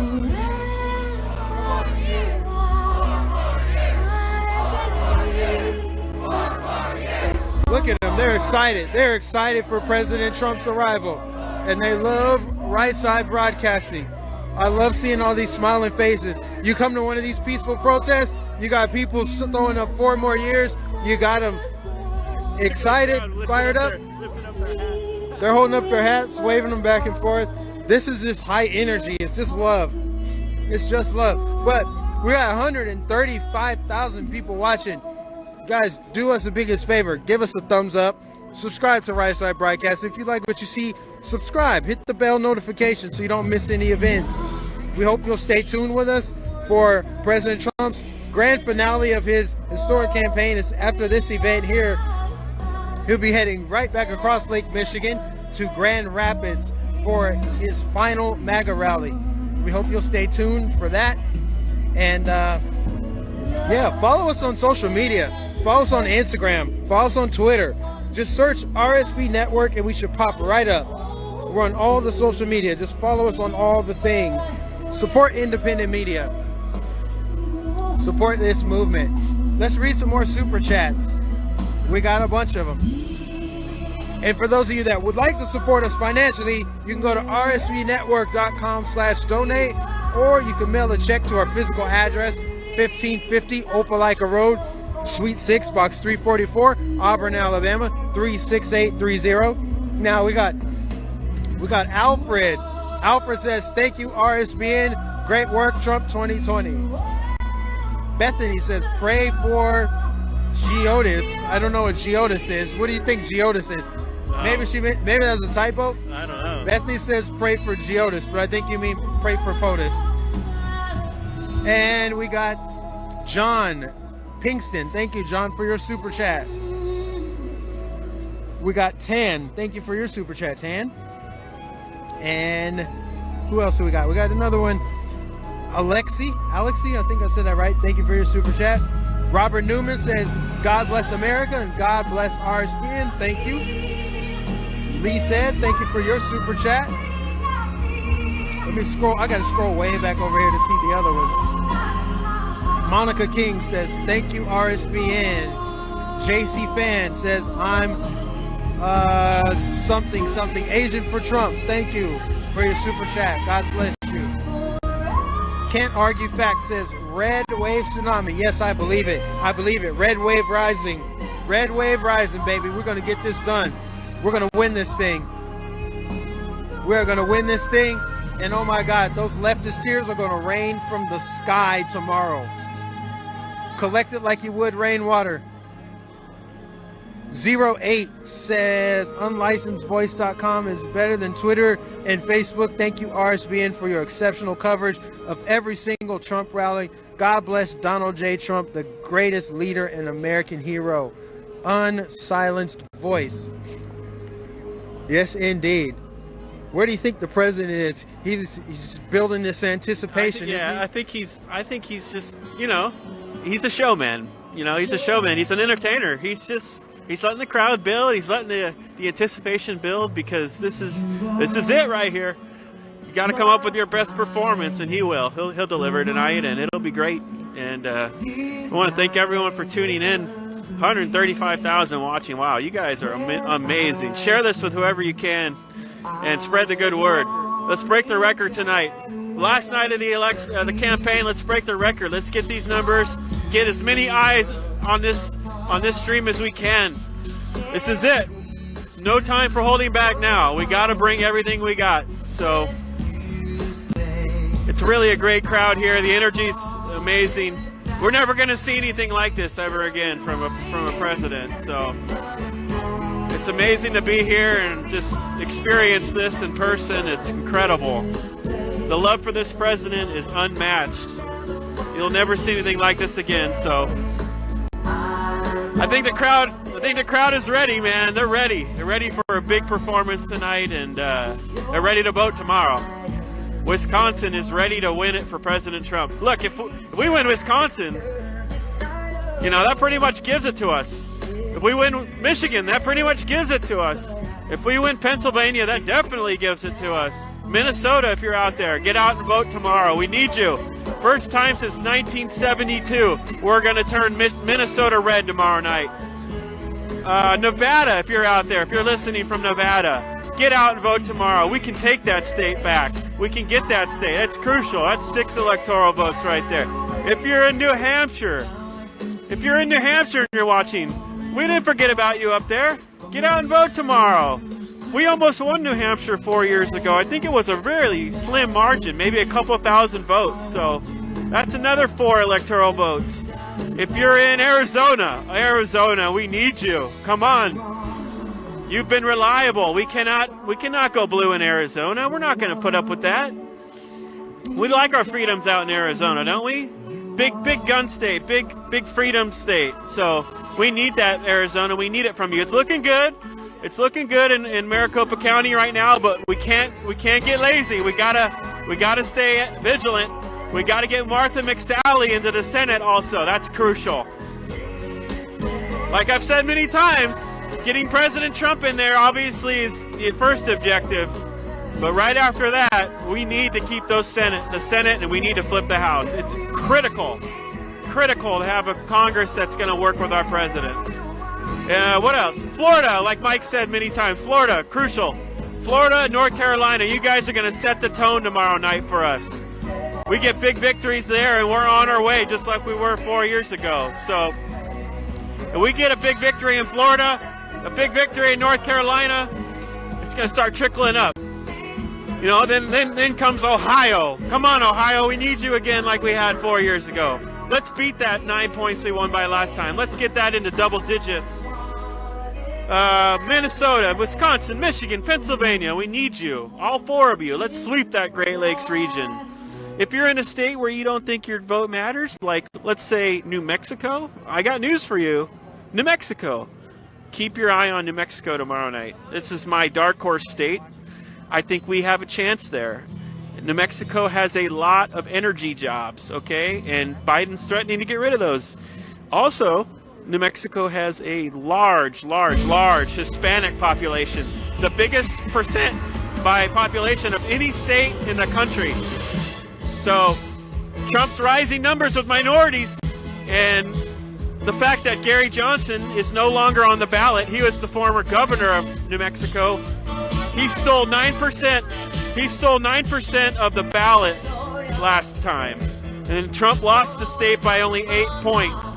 So if we can get a majority of those Gary Johnson voters, if we can get a rising Hispanic vote, if we can get the energy sector vote out in New Mexico, we got a chance there. Colorado, how about Colorado? Aren't you guys sick of what's happening there? Come on, Colorado used to be red. Let's get you back. Let's get you back in the winners column. Washington, Oregon. Man, what do we have to say about that up there in the Pacific Northwest? Seattle and Portland, are we really going to let those 2 cities control your states? I mean, they've been an absolute disaster up there. So, Oregon and Washington, you got a big governor race up in Washington. I think we got a chance there with Lauren Culp. So get out and vote for Lauren Culp. Get out and vote for President Trump up in Washington. We got a House race up in Oregon. Alex Garlatos. I think that's one we can flip. That's one of the 17 seats that we can flip to get the House back. Let's see, who else? California, I've said it many times. I love you, California. You're my home. I love you. But we got to change it. Oh, the president. Looks like the president's arriving. All right. The man is in the house. The beast has just pulled up. The crowd is fired up. President Trump is in the house for his second to final rally of the campaign. The crowd is ready. They're energized. They're enthusiastic. They're confident. They're having a good time. This is what America's all about right here.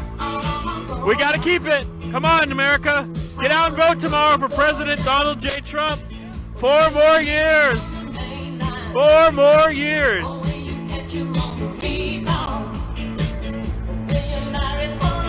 Can't wait to see this tonight. It's going to be great. President Trump's going to get that shot of adrenaline he needs. Finish this campaign on a high note. He's ready. He's given it all. He's laid it all on the line for us. We got to lay it all on the line for him tomorrow. He's given us everything he's got. He's fought the media. He's fought big tech. He's fought the liberals in the House. He's fought the liberals in the Senate. He's had to fight his own administration, people leaking. He's had to fight the globalists. He's had to fight the deep state, the corrupt politicians. He's had to do it all, and he's done it all for us. So we got to do it for him tomorrow. We got to come out, and we have to make this victory so big that they can't dispute it. We need to send them the strongest message we can send them, that we're here, we're not going anywhere, this is our country, we're going to defend it, we're going to defend our freedoms and our liberties, and there's nothing you can do about it. That's the message we need to deliver tomorrow night. The crowd is having a great time. Look at these guys here in the front row. Oh man, 142,000 watching on YouTube. Thank you guys so much. Keep it going, keep sharing. Keep sharing. Thank you so much, guys. Oh, what a scene we got here. Just everyone's having a good time. This doesn't look like a nervous crowd to me. This looks like a confident crowd. This looks like an energetic crowd. This looks like a common sense American crowd. Oh man, you gotta love it. The presidential seal is now on the podium, checking the bikes. The president should be here any minute. Remember this, folks. You'll never see anything like it ever again. Cherish it. Enjoy it. And let's make history tomorrow night. Don't be one of those people who say, I wish I would have voted for the greatest president we've ever had. Make sure you get out and do it tomorrow. All right. Here come all the cameras. It looks like he might be on his way. Please, please, please, please. 4 more years. That's what we need. We got to give this president 4 more years to finish the job. The best is yet to come. Thank you so much for taking over. Chiz was talking while I was doing some camera work there. I'm not very fancy on the camera work, but I'm back on, guys. Hey, I think we are going to smash that record tonight because we got 145,000 people watching us live right now. And President Trump just arrived via motorcade. So in a matter of moments, he will be taking the podium. Presidential seal is ready to go. They're just doing some adjustments up there. It's just a matter of time. So what I need you guys to do in the meantime, while we're waiting, because like I said, President Trump's going to take the podium in moments. Share, share, share, share, share. Help Right Side Broadcasting reach our all-time record of 200,000 viewers tonight. We can get there together if you just share it. Get it on Facebook, get it on Twitter. All of you watching right now, give us a thumbs up so we can circumvent YouTube's algorithms. We know how biased they are. They don't like it. They don't like pro-Trump, pro-America, pro-freedom media. So help us circumvent that process by liking this stream. Subscribe to Right Side Broadcasting. Hit the bell notification. We're up to 147,000. We got the super chats rolling in. I'm going to give you some shout outs in a second. I'm your host, Mike Nificent. Follow me on Facebook, Twitter, Instagram. Search Mike Nificent 813. I should pop right up. Search my co-correspondent here, Chiz Maga. Chiz Maga. Is that how they find you on Twitter? Yeah, Chiz Maga on Twitter. Okay. That's it. Cool. Chiz Maga and Mike Nificent 813. Follow us. Support us. Support RSBN. Go to RSB Network on Twitter, Instagram, and Facebook. Share, share, share the stream, guys. We're up to 148. We're going to smash it because usually once President Trump starts speaking, we're up to we usually go up by at least 30,000. So I think we can smash our record from last night in Rome, Georgia, where we hit 177,000. Let me tell you guys again about our partner for the day, Disney Coins. Disney Coins is the epitome of made in America because they are made in America by American machines, by people who deeply love America. These coins are made with genuine silver and copper. They released 20 new patriotic designs, and they have 2 new ones coming out each month. And they make great stocking stuffers, great Christmas gifts. Collect genuine silver and please welcome the 45th President of the United States, Donald J. Trump. And I'm proud to be an American, where at least I know I'm free. And I won't forget the men who died, who gave that right to me. And I gladly stand up next to you and defend her still today. 'Cause there ain't no doubt I love this land. God bless the USA.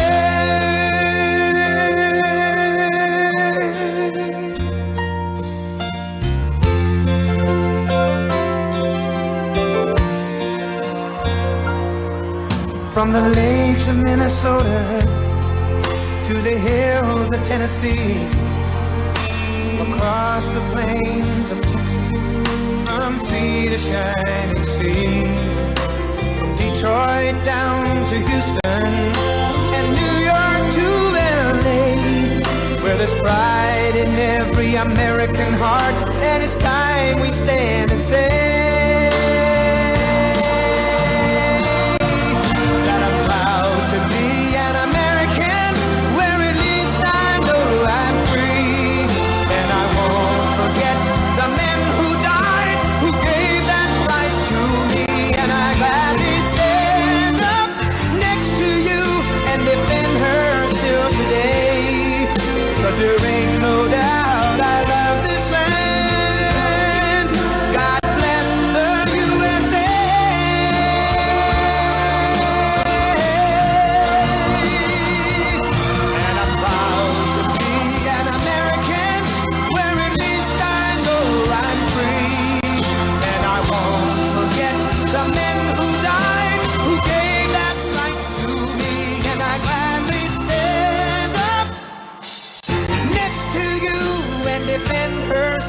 every day.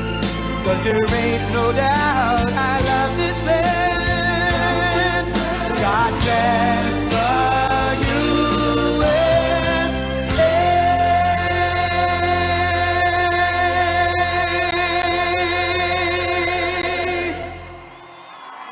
Well, thank you very much, and hello, Kenosha. It's nice to be back. It's nice to be back. We spent a little time with you, a little law and order. We brought law and order to Kenosha, right? That's what we want. And hello, Wisconsin. Big day tomorrow. Big, big day. Big day. And I think we're going to do very well in Wisconsin, just like we did 4 years ago. And it's an honor to be with you. Thank you.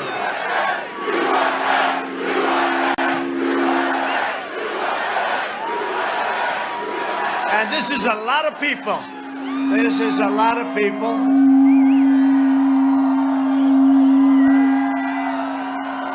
See, you know what that means? That means we don't have to pay for the microphones because they did a bad job. Tomorrow we are going to win this state, and we are going to win 4 more years in the White House.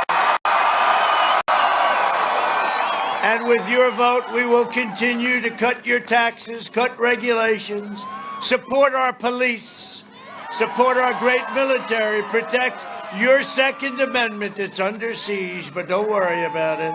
Unless Sleepy Joe got in, then you can forget about your Second Amendment. Defend religious liberty and ensure more products are proudly stamped with that beautiful phrase, made in the USA. Next year we will be, and you know, we're going to be together next year. We're going to be together for 4 more years, and we're going to be together forever because we're doing things that nobody's ever done, and we're doing them together. And it was my pleasure to be with you a number of months ago when you were in the news, right? You were in the news.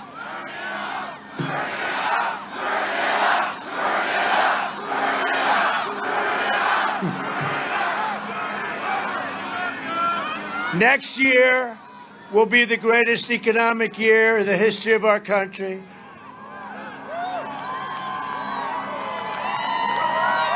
And I hope you can hear. Can you hear back there, by the way? Yes? No? Hold it.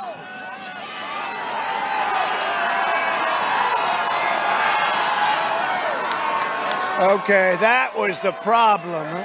You got to get the microphones fixed.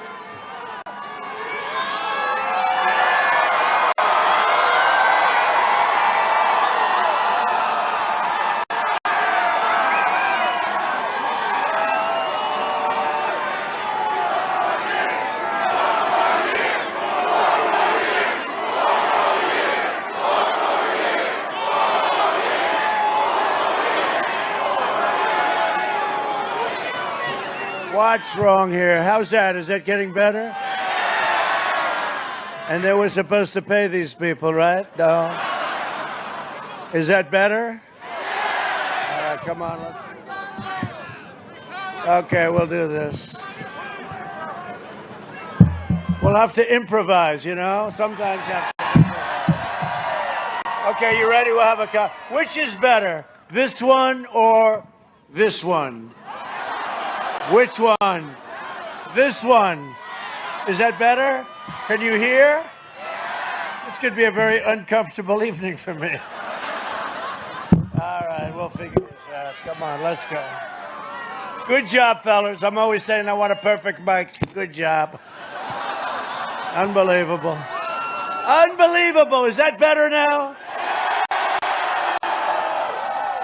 So this is the first time I've ever used a handheld for an hour, 2 hours, 3 hours. Now, we have one more tonight. After this, Grand Rapids. We finished up at Grand Rapids. And we finished up there 4 years ago and a little bit superstitious. Let's do it the same way. We came here. We came to Grand Rapids. Let's keep it going. And I hope everyone can hear me now. Yes? Yeah? All the way back there? All the way back? Good. You let me know. You're not shy. I was wondering. Everyone's going, I thought they didn't like me. I was saying, I'm not sure. I said, what's going on over here, right? Good. Thank you very much. So under my leadership, our economy is now growing at the fastest rate ever recorded, 33.1%, fastest ever recorded. We created a record 11.4 million jobs in the last 5 months. That's a record. And while foreign nations are in free fall, we are creating an economic powerhouse unrivaled anywhere in the world. A recent Gallup poll found that 56% of Americans say they're better off today than they were 4 years ago. That's under the auspices of Barack Hussein Obama and sleepy Joe Biden. You're not going to want to have Joe Biden. You know, if we had, see the media, look at all the media back there. If they had to cover him for 2 months, they'd say, we have to bring the president back. We have to bring Trump back. They would be out of business. They would be out of business. If Biden, Harris, and the radical left gain power, they will collapse our economy and send your nation, this wonderful nation, into a depression. Is what, you know, they want it. This is the only guy I've ever seen who runs by saying, we will. He doesn't say it like that. He goes, we will. We will raise your taxes. I never heard that before. You know, I've covered politicians. I've been friends of politicians. I've been enemies also. But I've never seen somebody saying, we will raise your taxes. They want to give you the largest tax increase in the history of our country, and we can't let that happen. We can't let that happen. So get out and vote. Tomorrow is the biggest.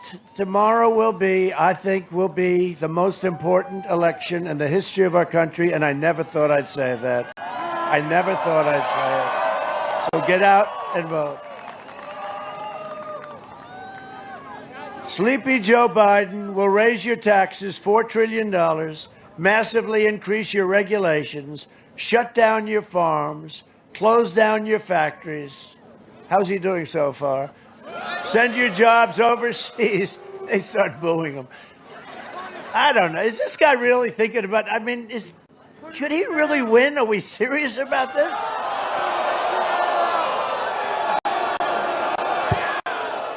What the hell is going on? Is he serious?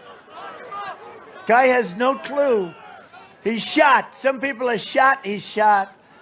Did you see him today with the aviators, right? The glasses, right? Came on. Very tough. He's very agitated. You know, it's like sort of like going crazy, I think. Destroy the suburbs, dissolve your borders, terminate religious liberty, outlaw private health care, confiscate your guns. Second Amendment is in deep trouble. Not with me, it's not. It hasn't. You notice it hasn't been touched, right?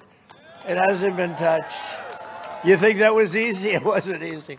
And indoctrinate your children with anti-American lies. So I just signed an executive order to teach our students pro-American values, right? Pro-American values. Biden has vowed to abolish the American oil and natural gas industries and ban fracking. Now, from your standpoint, you don't like it because you don't want energy costs going up, right? That's what he do. Biden's energy ban will send every state into crushing poverty, from Wisconsin to Michigan, Nevada, Pennsylvania. As long as I am president, we'll remain the #1 producer of oil and natural gas in the world, and we are right now. And we will remain energy independent. You know, we're energy independent. We don't need foreign nations anymore.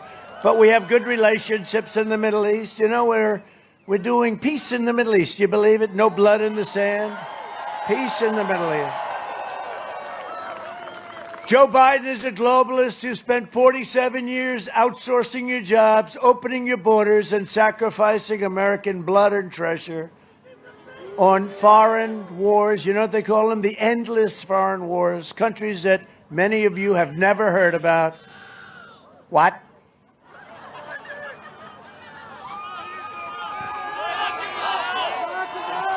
What? Oh.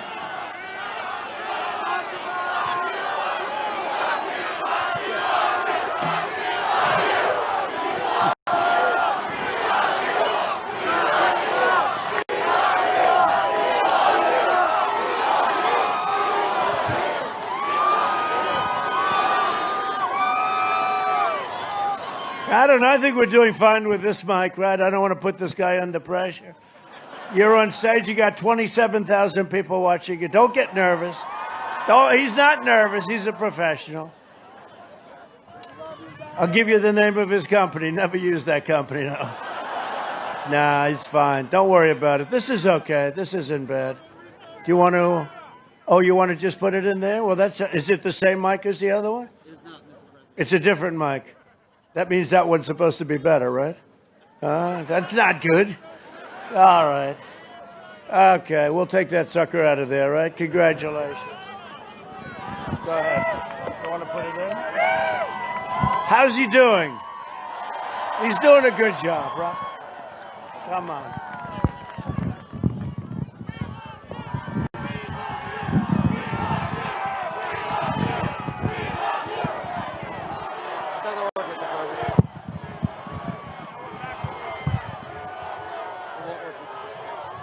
Now we're back where we started.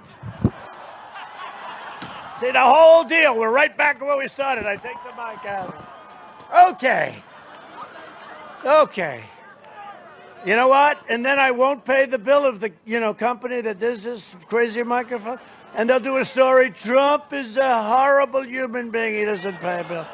No, I don't like to pay bills when people do a bad job. You don't either, but I don't know. They look like nice people. They come from Kenosha, so I'm going to pay the bill anyway. What the hell?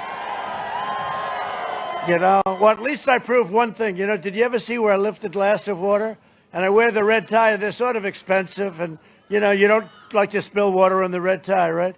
So sometimes I'll use two hands, and because I want to catch the water, because I want to save the tie, because I'm basically cheap, So I'll take the water, and I'll go like this, and I'll take a little sip. And they'll say, there's something wrong with him. There's something. No, I'm trying to save. So I go like this. So now by holding a mic all night long like this, you're going to say, well, there's nothing wrong with that right hand or left hand. No, did you ever hear that? There's something wrong. You can't lift a glass of water. No, I have no problem with that. Someday I may, like Joe, but I don't have any problem. Biden was a cheerleader for NAFTA and China's entry into the World Trade Organization. Wisconsin lost half of your manufacturing. Think of it. You lost half of your manufacturing jobs after the betrayals. These were betrayals by a lot of people, and Biden was one of them. He's a corrupt politician, and he sold out Wisconsin to China, but he's a corrupt politician. And these people never told you that, and they don't want to write about it.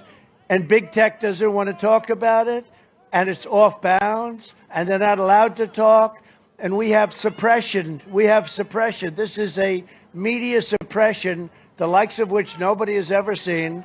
And if you take a look, you've never seen anything like it. The famous last words, right?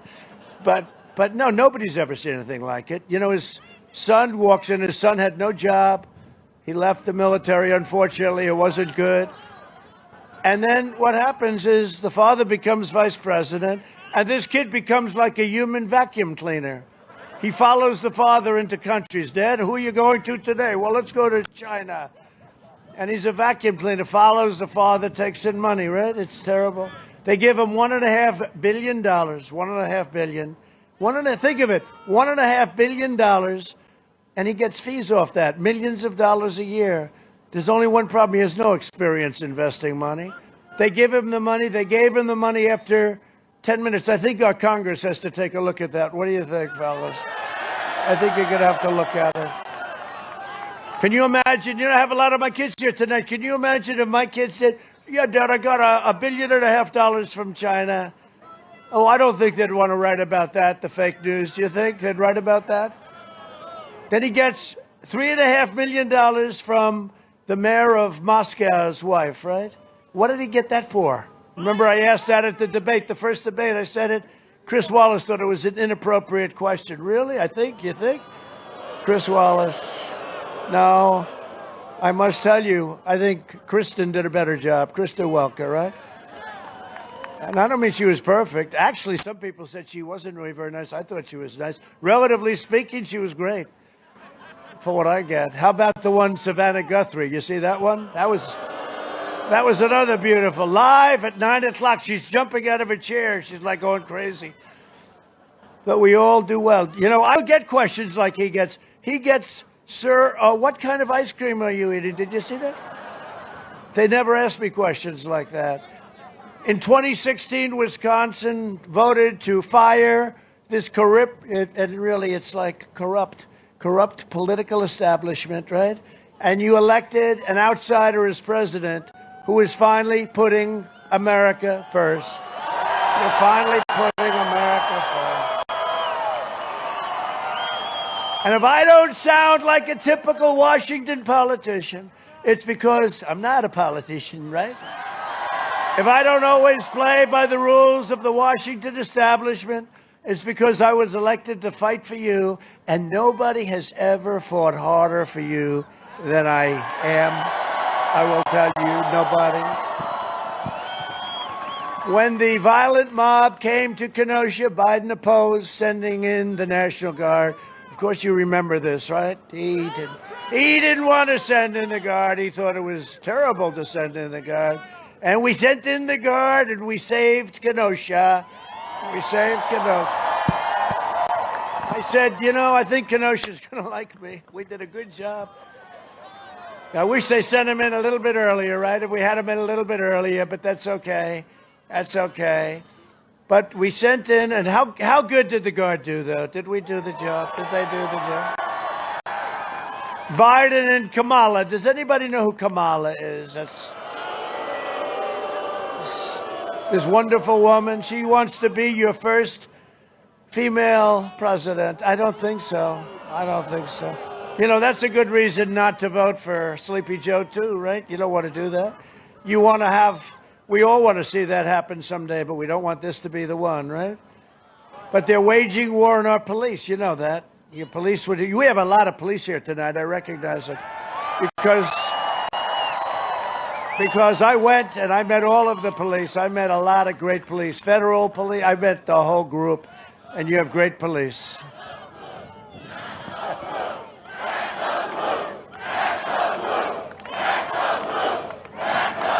I agree with that.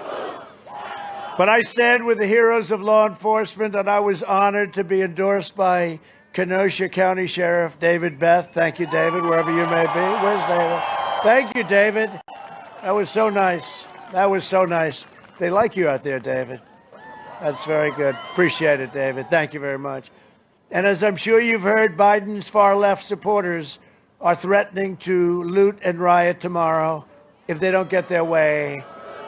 If they don't get their way. Are we all ready, David? Everybody ready? If they know we're ready, and if they know we're not playing games, they won't even be here. They won't show up. You know, it's like I brought an old law into existence when I saw them going around all over the country, knocking down statues, right, and monuments. And we brought it in, and I signed it, updated it, signed it. 10 years in prison if you knock down a statue or monument. And you don't see it anymore. They look and they say, oh, we'd like to knock that one down, but you know what? 10 years is too much, darling. Let's leave now. This is yet more evidence why the radical left cannot be trusted with power. We strongly condemn political violence. We condemn it, and we condemn it strongly. Biden must tell his supporters, he doesn't really have supporters, let's face it. He doesn't have supporters. The guy's shot. He doesn't have, there's an ideology that has supporters, and he's just a vessel. You know, he happened to be the one that got through because Elizabeth Warren, instead of getting out like she should have and letting Bernie take it. Bernie, I got to tell you, he is a great loser. He really is. He loses. It happened with Hillary, and it happened with Elizabeth Warren. What she did was incredible. You know, that's a similar philosophy. But Biden ended up being there. And that's the way it is. And he has to tell his supporters. And I think you're going to see something. Look at the people over here. They go, oh, hello. Can you actually hear this? Can you hear this? Because this is the worst microphone I've ever used in my life. Can you actually hear me over there? They can. In the back. All the way back. That's good. Thank you. I can't believe it. It sounds terrible to me. His silence is that it doesn't sound great, right? To me, it doesn't sound great. It's all right, good. You know what? Keep saying it. That bill, he says don't pay him. Don't pay him. Do you hear that, Johnny? Don't pay the damn bill, will you please? A piece of garbage I gave. It's not even the first-rate bank. The good one it's put to rest. We put it to rest. The good one we put to rest. All right, don't pay him. But as president, I will ensure peace and order in this country. We are going to have peace and order. And you're going to have a day tomorrow, the likes of which I think people haven't seen in a long time. A long time. You're going to have a red wave. It's going to be a beautiful sight. And you know what? We actually have a country that outside of a radical group, and this is a radical group, but we have a country that's very well united. When you look at a group of people like this, it's incredible. And I go from here, I told you, Grand Rapids. They say they have 40, 50,000 people in Grand Rapids. Last night in Florida, we had 45,000 people. No problem. Everybody's in love. Everybody loves our country. It's a beautiful thing. I'm telling you, there's a lot of unity. We just don't complain. We don't complain. We just go out and do what we have to do. But when we were having that incredible run, we were doing the best, and now we're almost at that same point, and we'll be there soon. But our country was uniting. We were getting calls. We had the best employment numbers ever, African American, Asian American, Hispanic American. And we were getting calls like, yeah, maybe it's time we get together, because success brings people together. Success brings people together. And you're going to see that happening because we're having numbers the likes of which we've never had before. 33, think of it, 33.1%. Nobody's ever had that. The highest was 1952, and it was less than half of that number. So rioting, looting, and arson will be prosecuted to the fullest extent of the law. I'm just telling you that right now.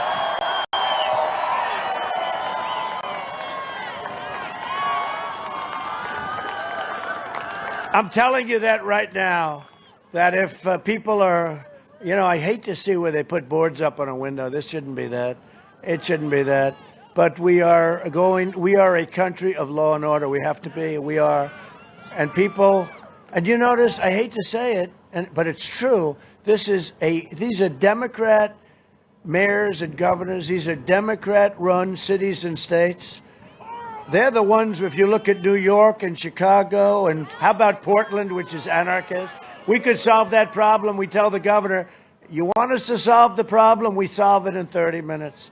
We solved it in Seattle. We went in. We were going to go in the morning. We announced we're going in the morning, and they just raised their hands and they left the night before. Then we did a great job in, Minneapolis. We did a great job. We're going to win Minnesota for two reasons. We did a great job. Now, they could have let us do it a week and a half early. That would have been nice, Right? So that the announcer, remember the anchor? You look over, he says, this is a peaceful protest. Yeah.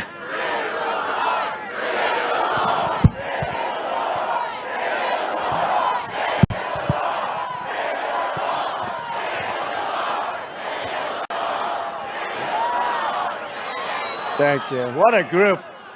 What a group. What a group. I've gotten to know this state very well. You're surprised. You're the one that put us over the top. You know that, right? Remember? We were waiting for Pennsylvania. 4 years ago, we were waiting for Pennsylvania. They didn't want to call it. Oh, they were going crazy, these people. They were crying. They didn't know what the hell was happening.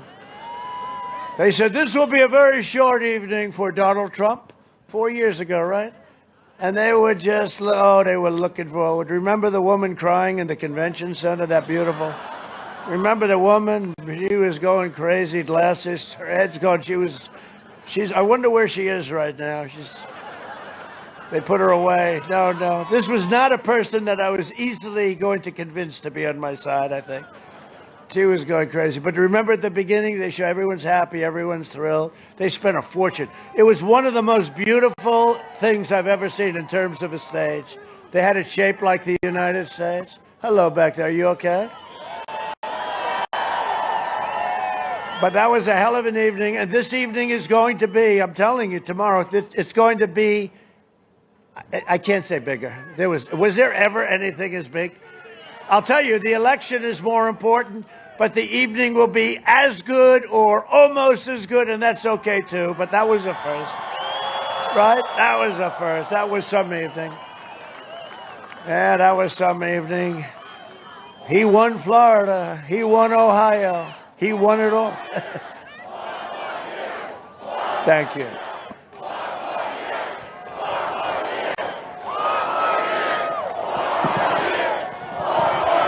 Thank you very much. Thank you very much. Thank you very much. And because of the microphone, we are giving you back half of your admission price. But considering that you paid nothing, I'm sorry, you're getting nothing. The price is right. Nah, it's fine. But, you know, but wasn't that something, though, where they say, all right, the evening begins, and they say, this is going to be very quick. You know what happened? They did exit polls. And a lot of the people said, none of your business. Oh, who did you vote for? None of your business. That meant Trump. And they did 44%. You know that 44% of the people said none of your business, and that meant Trump. They call it the none of your business vote. But almost all of them, I think maybe all of them were Trump. So they didn't count them. So they said, oh, this is going to be a blowout tonight. But they didn't realize, you know, these pollsters haven't been doing so good with me. And we blew it out. It was incredible. It started with Ohio. Remember, we're going to do great in Ohio tomorrow, too, by the way. Great place. Donald Trump has won the state of Ohio. That's a big state. You know, I heard for a year when we were doing this, you cannot win unless you win the state of Ohio. Every night they did it. And then all of a sudden poll numbers started coming out that I was leading in Ohio. But anyway, but they thought I was going to win by 1 point. I won by 8. They said he won Ohio. He won by 8 points. What the hell is going on here? That's a lot. And then they said, oh, no, please don't tell me this. Donald Trump has won the state of Florida. No. No, please. Please. Remember Martha Raddatz, ABC? Oh, my God. Oh, please. Please don't tell me this. Oh, no, I'm a neutral. I'm very neutral. I don't. Please. Martha, you're neutral. Please, the tears, wipe them away quickly. No, then we won Florida, then we won Georgia, then we won South Carolina, then we won the firewall, remember North Carolina. That's their firewall. We were going to win North Carolina. They put so much money into North Carolina. But we had an asset from North Carolina named Lara Trump, married to the legendary Eric Trump. Where are you? Are you two there? We had a big asset there, Lara Trump, and she knew that area so well, and they loved her so much.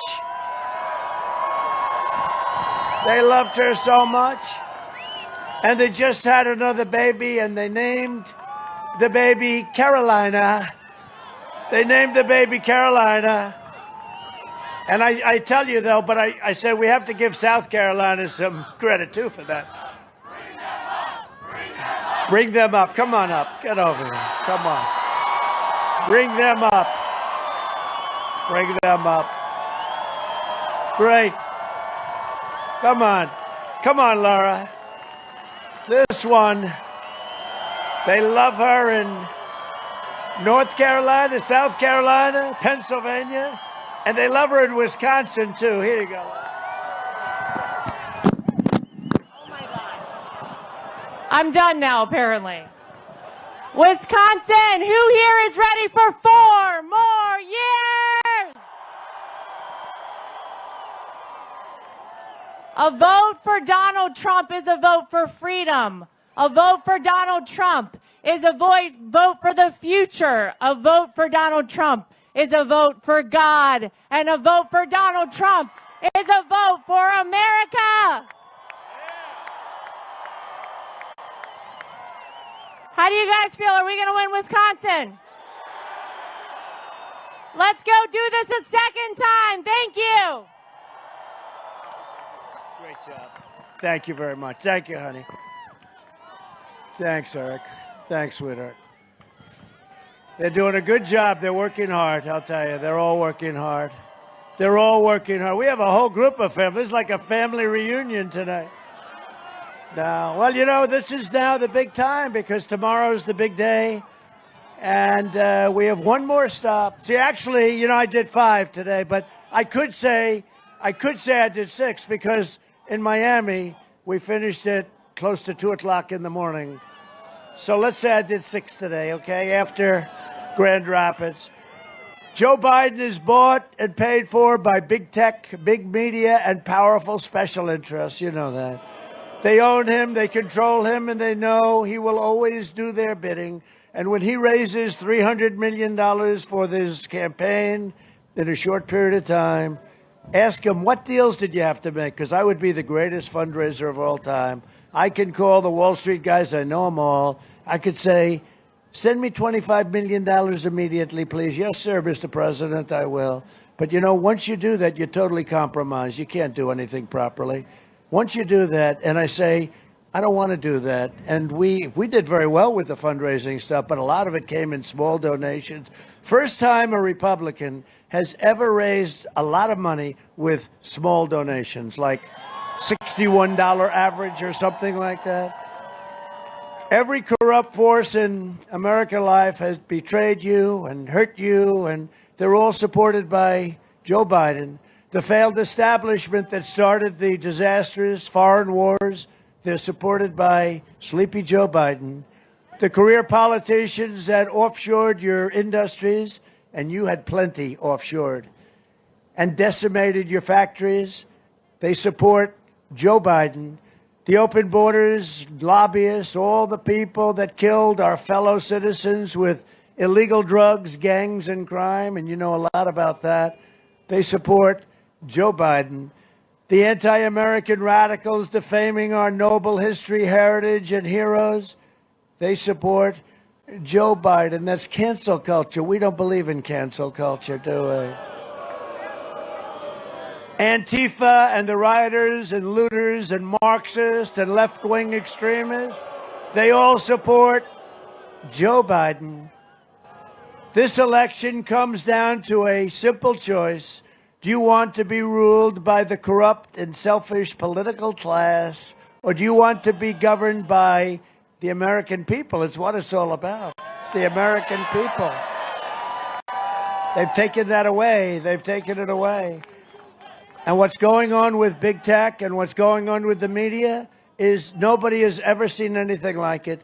There's never been anything like it. Nobody has seen anything like it. Where, you know, you can't have a scandal if there's nothing written about it. It's pretty tough. A vote for Biden is a vote to give control of government over to the globalists and communists and socialists and wealthy liberal hypocrites. Hypocrites who want to silence, censor, cancel, and punish you. These are real trouble.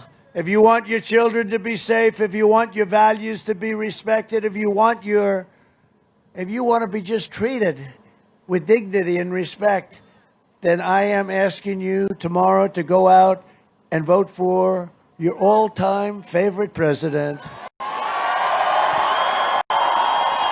Because we still have work to do.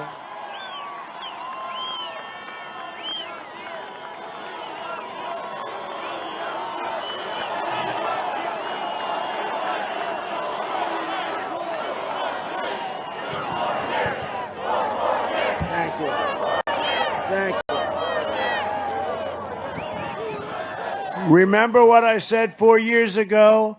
I am your voice, and we will all together make America great again. That's what we're doing. That's what we've done. For the last 4 years, the depraved swamp has tried everything to stop me. Can you imagine if they didn't do the hoax, the Russia hoax, right? Russia. How about Schiff getting up the other day, the laptop from hell, right? Where's Hunter? Where's Hunter? Is Hunter? Where's Hunter? Oh, he's in a country. I see. His father just left the country. He's going to scam them for a couple of bucks. Where is Hunter? No, but he's got the laptop from hell. And Schiff got up with the watermelon head, right? Like a watermelon. And he goes, this was produced by Russia. These people are crazy, I tell you. Ay, ay, ay. What a crazy bunch. But they know I don't answer to them. I answer to you. It's true. Look, I didn't need this. I had a very nice life. But you know what? It's the greatest thing I ever did, because no administration, no president in the first 3.5 years, the biggest tax cut in history, the biggest regulation cuts, rebuilding our military. Look at what we've done. Our vets just gave a 91% approval rating, the highest in history. Now look at what we've done. Space Force. I never even talked about Space Force. I realized we needed it after I was in office. I looked, I saw Russia, I saw China. I said, we need Space Force. First time in 74 years. New one, right? A new one, right, Congressman? We did a great job on it. Together we will defeat the corrupt establishment. We will dethrone the failed political class. We will drain the Washington swamp. And we will save the American dream. A dream for your children, your grandchildren, right? A dream for your children and your grandchildren.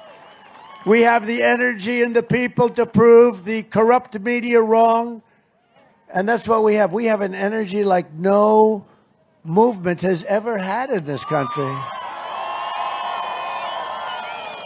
You know, somebody would go in and do well in New Hampshire, as an example. I'm thinking about one man because I have a lot of respect for him. He did well, came in second in a primary, and he became famous for many years. What we did is we won all the primaries, we won everything, and then we won the presidency. No, there's never been a movement like this. And now they go after us illegally. They spied on our campaign. It's not mine, it's our campaign. They tried to take out a duly elected president of the United States, and we caught them. And let's see what happens to them. And you know who was a part of it? Barack Hussein Obama and Sleepy Joe Biden.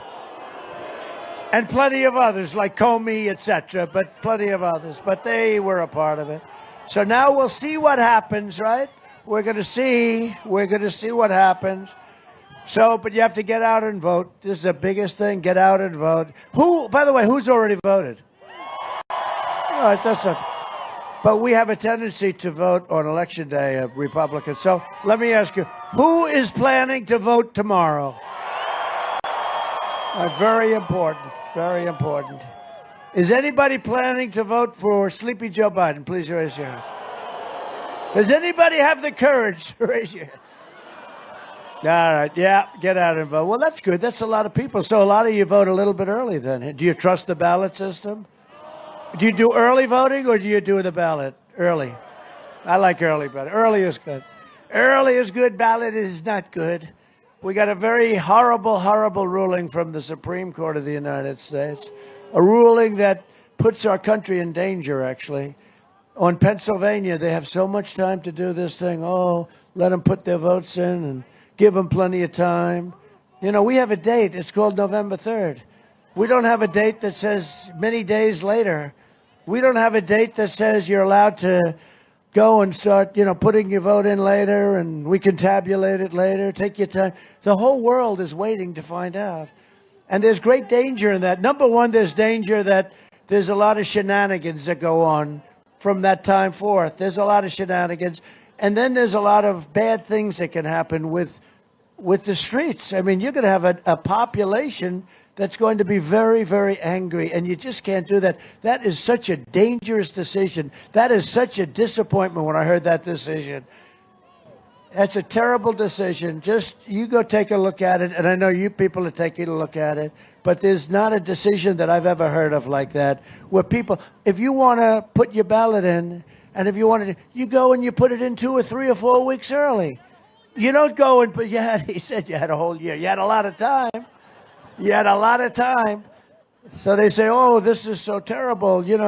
They gave them extra time and then all the time. So now we're going to be all waiting around because Pennsylvania, we're going to win Pennsylvania. It's a great state. But it's in a total shutdown. They shut it down. The governor is a Democrat. He shut it down. It'll probably open on the 4th. It'll open up. He'll announce, ladies and gentlemen, now that the election's over, we're going to open it up, right? But you can't do that. That's a very, very dangerous decision by the Supreme Court. I guess it was a political decision. I don't know what it was. I don't know what they were thinking. And you know what? Maybe I should, maybe I shouldn't be speaking this way. I'm very disappointed on behalf of this country that a thing like this could happen, because we could be waiting for weeks before we ever find out what's going on. The whole world is waiting for this decision. It's a very sad thing, and hopefully it's going to be changed. Hopefully their wisdom, and they have wisdom, hopefully their wisdom will prevail and they'll do something, and lawyers will be going in and they'll be fighting, and, you know, but people, in fact, it's all over television tonight. I'm coming from place to place, and the good thing about Air Force One, it's got more televisions than any hotel room in the world, okay?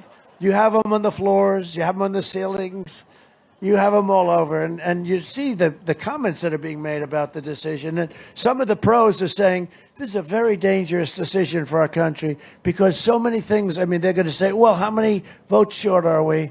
We need 6,000 votes. Well, let's take 6,000 of these. We'll put them over here. Let's take 6,000 of these. It's going to be cheating. It's going to be cheating. It's like they're putting these people, and you know what? We don't consider the people that have been running elections in Philadelphia, to be very honest. We've had a lot of problems with Philadelphia. So that's the story, and hopefully that'll be changed. And I'm sure the people would say, oh, you shouldn't speak that way about the Supreme Court. We've had so many bad decisions out of the Supreme Court that I will speak that way, and that's the way it is. This election is also a choice between a deadly Biden lockdown and a safe vaccine that ends. And by the way, we're rounding the turn anyway, but we have great vaccines. We have great vaccines coming. We have great vaccines coming, and it's a lot of good things are happening. And, you know, when you look at the therapeutics, excuse me, here I am. I'm right here. No, I don't think the therapeutic helped me. I don't think I needed it. I'm glad I got it, right? Regeneron. We're going to make it available free to anybody that needs it. We're making it available free to anybody that needs it. Free. But I'll tell you what, I'm sure I didn't, because I'm a perfect physical specimen. And I am considered very, very young. I'm considered young for my age. No, I'm a perfect specimen. I'm in perfect shape. So I'm sure I would have thrown it away. But no, but I had it. And the next morning, I was not feeling good at all, I tell you. The doctor said, sir, I hate to say it, you've just tested positive. I said, Doc, Sean, a great doctor, White House doctor. I said, Sean, tell me, what does that mean? Tested positive for what? Sir, you've tested positive for the China plague. No. He used it much nicer. He said COVID. He said COVID. You know, it's got about 37 names, you know that. We can name it. I always like to have a China in there because I like to be accurate. But he said, sir, you've tested positive for COVID. I said, I'm in the middle of the campaign. I can't be positive for COVID.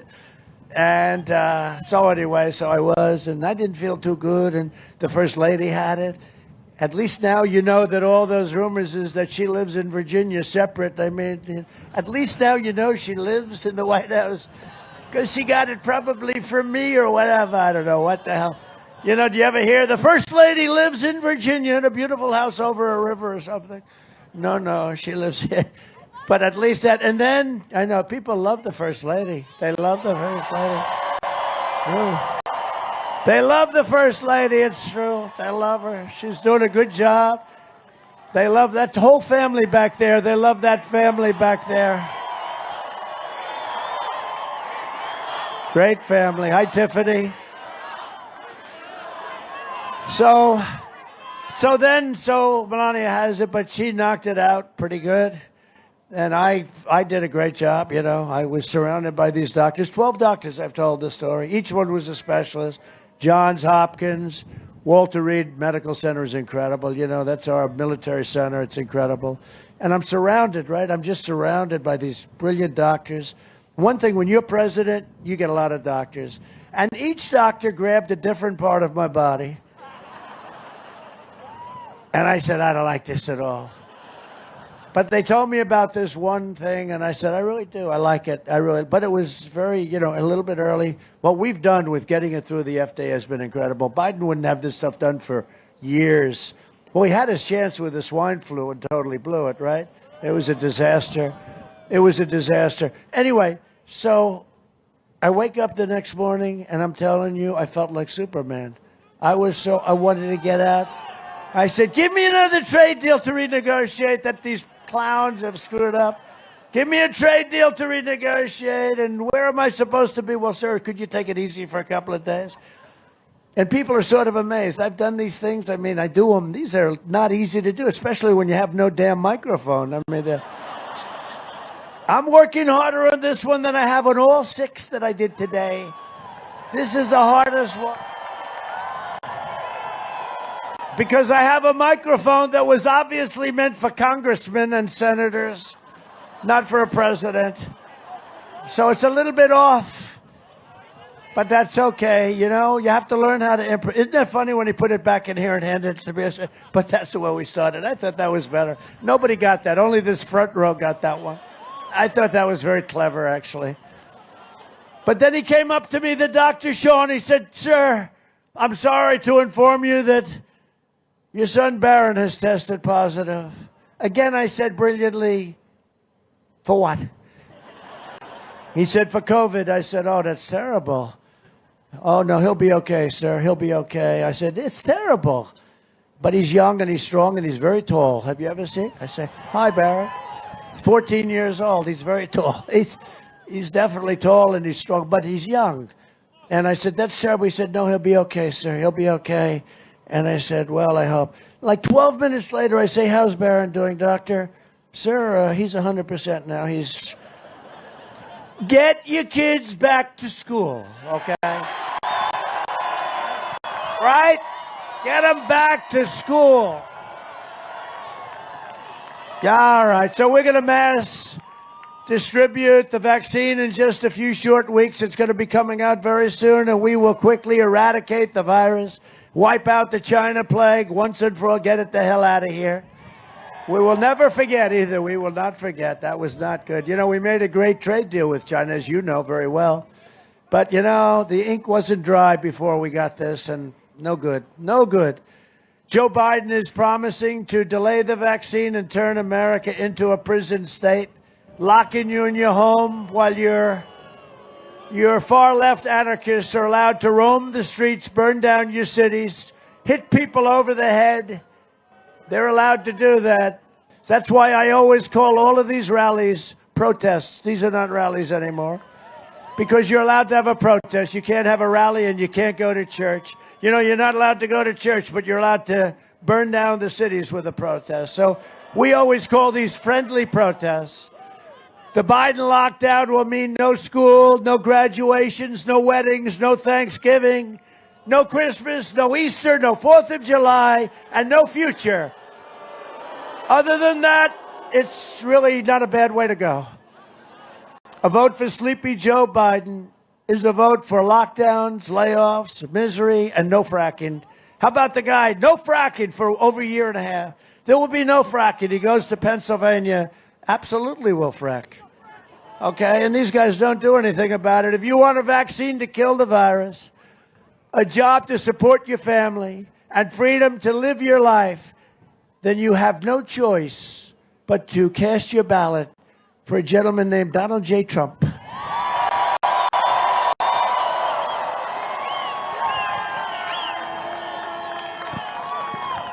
And as I said, and you have to remember this, because during the debate was good. Thank you. Thank you very much. Thank you very much. Thank you very much. Thank you, everybody. It's a great honor to be with you. I really did. During the Kenosha disaster, I really got to be friendly with a lot of people up here, long before that, because we've had so many different people that we deal with. You have great people. We're going to introduce you to a few of them, but you have great people here. But I really got to know you during that problem, that potential crisis that we put out very, very swiftly once we got called. And it's great. You're great people. You built the country. You're great people. Joe Biden, and as I said, he ran the H1N1. He called it N1H1. He couldn't get it right. He still does. He can't get it right. I said, Joe, H comes before N. It's easy to remember. H1N1, swine flu. And he failed horribly, and he was a laughingstock all over Washington, as you remember, and his chief of staff. I don't know why this guy said it, but he made the worst statements. He said, this guy, we have no idea what we're doing. Now all of a sudden he's coming, and he was the one that said, I shouldn't close it down to China, heavily infected China, right? You remember that mess? Anyway, now he runs. He said, I should have closed it sooner. It's really disgraceful. Secretary of Defense Robert Gates, a respected man, he said Biden has been wrong on nearly every major foreign policy and national security issue over the past 4 years, right? 4 years. He said he's always wrong, and he has been always wrong. I don't believe he's even running. I can't believe the whole thing. I watched the debates. You had 27 total killers on the stage, and he was there. But you don't have to believe me. Because it's you and because it's Wisconsin, we spent a fortune, and hopefully that'll work better than the microphone. Try it. Put it on. Joe Biden! Joe Biden!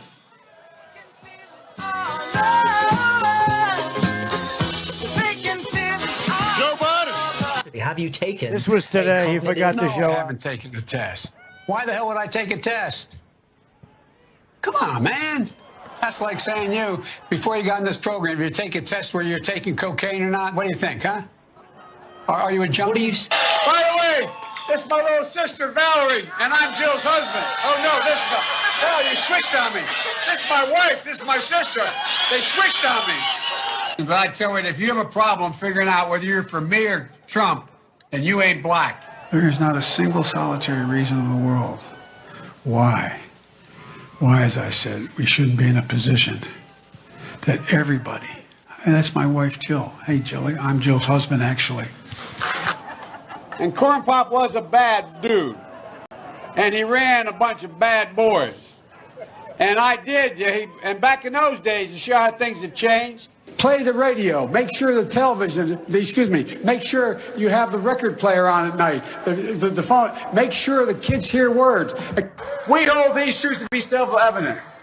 All men and women created by you know the thing. Because if you could take care, if you were a quartermaster, you can sure and hell take care of running a department store thing, where in the second floor of the ladies department or whatever. You know what I mean? Well, I'm sick and tired of smart guys. The rapidly rising I don't know. You ever been to a caucus? No, you haven't. You're a lying dog-faced pony soldier. Why attack Sanders? Why? You're getting nervous, man. What kind of country we're going to be? 4 more years of Georgia, he's going to find ourselves in a position where if Trump gets elected, we're going to be in a different world. Lie after lie after lie after lie. We have to come together. That's why I'm running. I'm running as a proud Democrat for the Senate. And by the way, I sit on the stand, and it get hot. I got hairy legs that turn blonde in the sun. And the kids used to come up and reach in the pool and rub my leg down so it was straight, and then watch the hair come back up again. They look at it. So I learned about roaches. I learned about kids jumping on my lap. And I've loved kids jumping on my lap. Barack and I think it's a right for people to have bad health care. We have to do at least several things. One, we have to depend on what the president's going to do right now. And first of all, he has to wait till the cases before anything happens. Look, exacerbating the need for environmental justice. Sorry, as a bug.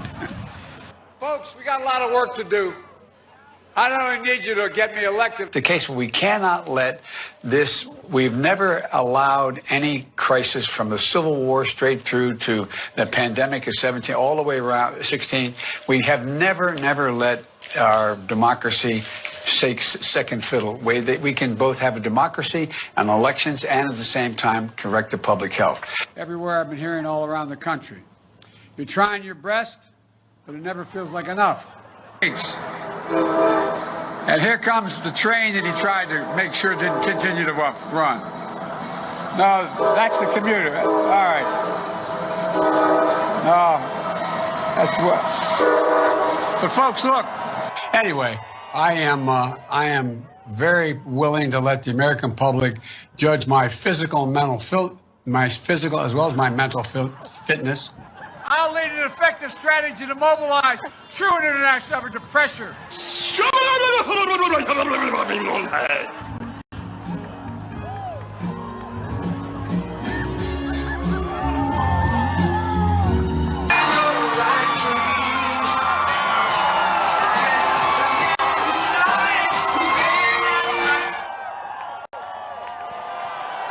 Thank you. What a good job. Thank you. Thank you very much. That was just a small little sampling. We had many more. Some were too rough to put on. We just decided. But that's, look, this is not what our country needs. This isn't about, yeah, it is about me, I guess, when you think about it. But this is not what our country can have. We can't have this. One thing I'll tell you I learned. President Xi of China, President Putin of Russia, Kim Jong-un of North Korea, and many others, all of them, they're very sharp. They're very smart. They're very sharp. He wasn't sharp 25 years ago. And now it's not, you can't let this happen to our country. That's all I can say. Because it's not a game. We're not playing a game. You know, we have a good time tonight. We love each other. We're having fun. But when you get right there, it's not about fun. We can't let this happen to our country. Joining us tonight, speaking about somebody that's great, is a senator who is my friend. He's my friend, and he just doesn't stop. He's one of the sharpest, toughest people in Washington. And he is on, when he's on somebody, that person has no chance, or that bad group has no chance. He's the head of Homeland, but he's a respected person, and he's your senator, and we love him. And I'm telling you, everybody in Washington talks about him in the greatest of tones. Senator Ron Johnson. Ron, thank you. And he doesn't stop. You talk about not giving up. He doesn't stop. And we have Brian Stile, Congressman. Great job. Great job you're doing. Thank you. Thank you very much. Great job you're doing. Glenn Grothman. Glenn, thank you very much. Great job. Glenn's doing a great job. Darren LaHood. Darren, good job, Darren. What a good group. And you have a wonderful candidate who's going to be running. And you know who that is? Where is he? Where is Jim? Jim Oberweis. Jim, thank you, Jim. And I heard you're doing well. Glenn, how's he doing in the polls? Okay? He said he's going to win. When he says he's going to win, too. Good. And I heard you're doing very well. Good. Very good. State GOP Chair, Andrew Hitt. How we doing, Andrew, tomorrow? Good? We're okay? Because he's doing a nice job, but if we don't win, he'll be fired immediately. And a friend of mine and a guy who's done a terrific job, he loves this state, Kenosha's own Reince Priebus. Where is he? Reince! Stand up, Reince. Where's Reince? What a good guy he is, too. What a good guy. Took me years to learn how to pronounce his name properly. But he's a fantastic person. I'm especially glad to be joined tonight by Don Jr. and Kimberly and Don.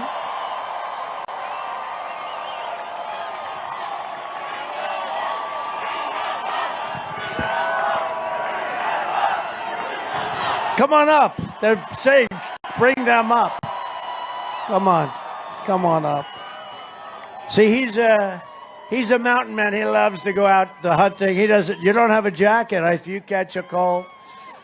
He likes the outdoors, huh? You doing okay? Come on, say something. Hello, Wisconsin! Or if I was Joe Biden, I'd say Florida, but, you know, doesn't matter. You don't have to be right. But thank you, guys. Thank you for the support. We've been seeing it on the ground every day for weeks because unlike the Bidens, we don't have a mainstream media that will campaign for us. We have to do it ourselves on the ground with you guys. So we need you to get out and bring your friends to vote tomorrow. And when we do, we can not only keep making America great again, but we can make liberals cry again. Get out there and do it, Wisconsin. Get out there and do it. Thank you, guys. Good job. Thank you. Thanks, Kim. Thank you, sweetie. Thank you very much. And I'll tell you, they're campaigning hard. They're all campaigning hard. They're all campaigning. So I see back there Ivanka and Jared. Jared is doing peace in the Middle East. Jared is doing a great job. Peace in the Middle East. Jared, you going to get it done? You're going to get it done, Jared? I hope so. Come on up. Come on up. Jared and Ivanka. Come on. Come on. This is like an old home week for you. Here we are. I look back, the whole family is here.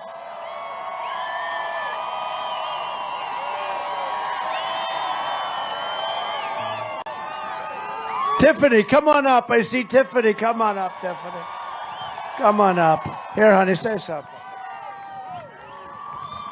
Hello, Wisconsin! You have heard my father talk about some of the things that he's been able to accomplish over the past 4 years, and I am so proud of so many of them. But I will say, the thing that I am most proud of is, unlike politicians, he's never forgot why he ran for president and who he is fighting for. You. Never forgot. It is a beautiful thing to see, and he works so hard every single day. And let me just tell you, Washington has not changed Donald Trump. Donald Trump has changed Washington. It's true. It's true. And there's more to come. So now we have to fight for him, and we have to fight for this country that we love so much, and get out and vote tomorrow. Thank you, Wisconsin. We love you, and God bless. Thank you, sweetheart. Jared, would you like to say something about peace in the Middle East to this very small crowd? Thank you. It's really an honor to be with all of you. I would just say, in Washington, if the things that the politicians were talking about were easy, they would have been done a long time ago. But it took a leader like President Trump to come in and shake things up a little bit. But we've seen things get done that we never imagined could happen. And I can tell you, the table is set. There is so many more things to do. And this whole family loves America. We love this country. We love all of you. And we will never stop fighting to get all the things done that President Trump has promised. So thank you for your support. Thank you for your love.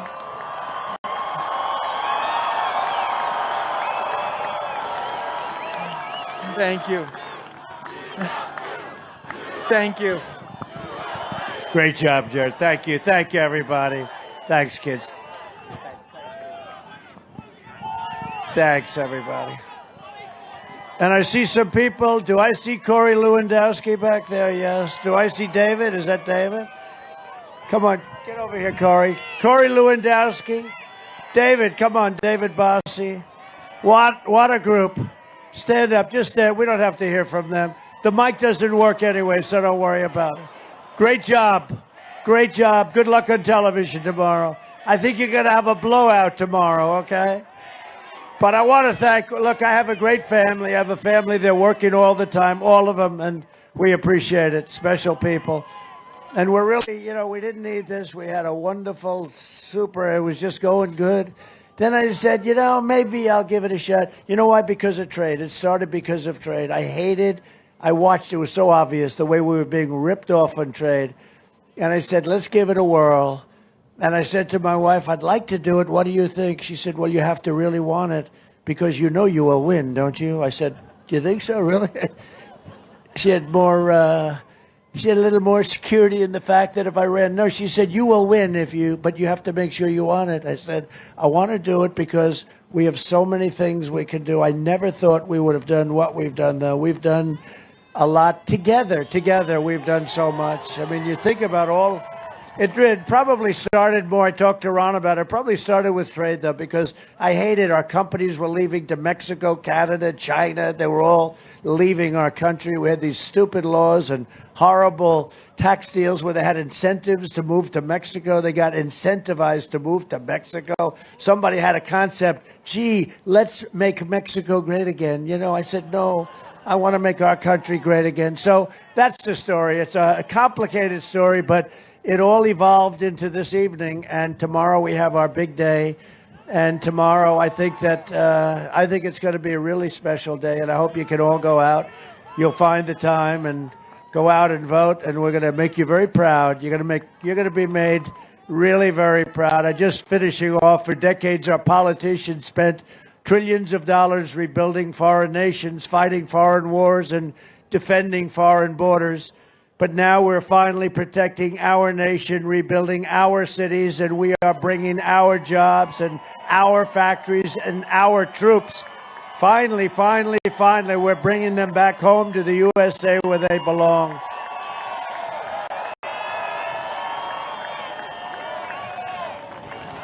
For 47 years, Joe Biden viciously attacked black Americans. He called young black men super predators all the time. To every black American, I am asking you to go out tomorrow and vote. It's very important. This is your one and only chance to show Sleepy Joe Biden what you think of his decision to attack you, to jail you, and to betray you. I'm fighting for you, and we got criminal justice reform completed, prison reform completed, opportunity zones completed with the great Tim Scott of South Carolina, and funding for historically black colleges and universities. We got that done. And I say all the time, and sometimes people say, that's a big statement, then they realize it's true. With the exception of Abraham Lincoln, there's never been a president that has done so much for the black community, and it's my honor. It's my honor. It is my honor, and under my leadership, and by the way, I don't know if you've been watching what's going on in Florida. We're doing really well. And you know what they're talking about? The black community and the Hispanic American community is really, they're liking Trump. What's going on? No, we're doing very well. Florida is doing very well. So, in conclusion, over the next 4 years, we will make America into the manufacturing superpower of the world, and we will end our reliance on China once and for all. It's already begun. We will hire more police, increase penalties for assaults on law enforcement, and we will ban deadly sanctuary cities. With God's help, we will defend the right to life, religious liberty, free speech, and the right to keep and bear arms, your Second Amendment, which is totally under siege. But as long as Ron Johnson and your great congressmen are there, we will protect it. Right, Glenn, everybody? We will protect it, Ron. That's an easy one for us. But it wouldn't be easy if he got in. We wouldn't have enough to say about it. We will maintain America's unrivaled military might, and we will ensure peace through strength. We will end surprise medical billing, require price transparency, starts on January 1st, and it will be bigger than health care, lower drug prices even more. Favored nations, the drug companies do not like me too much, I will tell you. We'll have the lowest drug prices anywhere in the world. And we will always protect patients with pre-existing conditions. America will land the first woman on the moon, and the United States will be the first nation to land an astronaut on Mars. We will stop the radical indoctrination of our students, and we will restore patriotic education to our schools. We will teach our children to love our country, honor our history, and always respect our great American flag. And we will live by the timeless words of our national motto, "In God we trust." For years, you had a president who apologized to America. Is this true? I mean, I watched Obama go out and apologize all over the world. He would apologize all over the world. He apologized for America. Now you have a president who is standing up for America and standing up for the great, great people of Wisconsin. Tomorrow you have the power, you have the vote, you have the power really to save America. We can't go down that path. We will never be a socialist country. We will never be. So get your friends, get your family, get your neighbors, get your co-workers, grab your boss by the tie and say, "Come on, boss. We got to get out and vote, get out and vote." From Madison to Milwaukee, from Janesville to La Crosse, and from your team is doing well, right? Your team is doing well. Green Bay. Do you like your quarterback? I do. I like your quarterback. You know who I like? We like Brett Favre. Do you like Brett Favre? You know that Brett Favre endorsed me last week, right? We love Brett Favre. What a great guy. I got to know him. He's a tough cookie. He's a tough guy. Great guy. Green Bay to right here in Kenosha. We inherit the legacy of American patriots who gave their blood, sweat, and tears to defend our country and to defend our freedom. We stand on the shoulders of American heroes who crossed the oceans, settled the continent, tamed the wilderness, laid down the railroads, raised up the great skyscrapers, won 2 world wars, defeated fascism and communism, and made America into the single greatest nation in the history of the world, and the best is yet to come. Proud citizens like you help build this country, and together we are taking back our country. We are returning power to you, the American people. With your help, your devotion, and your drive, we are going to keep on working. We are going to keep on fighting, and we are going to keep on winning you. We are one movement, one people, one family, and one glorious nation under God. And together with the incredible people of Wisconsin, we have made America powerful again.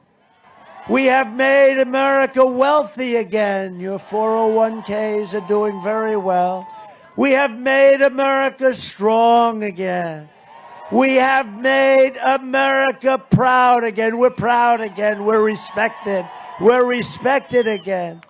We have made America safe again.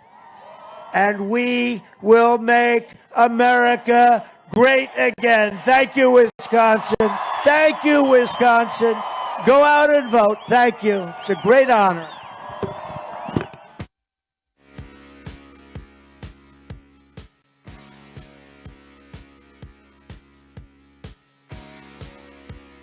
All right, we got one more to go, folks. We will be live over at the Grand Rapids stream here in just a few minutes. President Trump wrapping up his 4th of 5 rallies today in Kenosha, Wisconsin. And we are looking forward to that last one. We've got Liz Willis standing by. We want to thank all of you for tuning in. Once again, the mainstream media cut in and interrupted the president and talked over it, and even Fox News did it. And we noticed our view count going way up, so we encourage them, if you want to keep doing that, go ahead. We'll take the ratings. President Trump is a ratings machine. They ought to be showing everything he says. He's the leader of the free world. What's more important than that, right? So you get that here on RSBN. So if you're not subscribed, make sure you do subscribe, because we go to every single Trump rally. We cover all the speeches. We appreciate all y'all's support. We're viewer supported, so if you want to donate to us, please feel free. rsbnetwork.com/donate. I'm going to shut up and let the president dance, and then we're going to go back live to Mike, live in Kenosha. Stand by.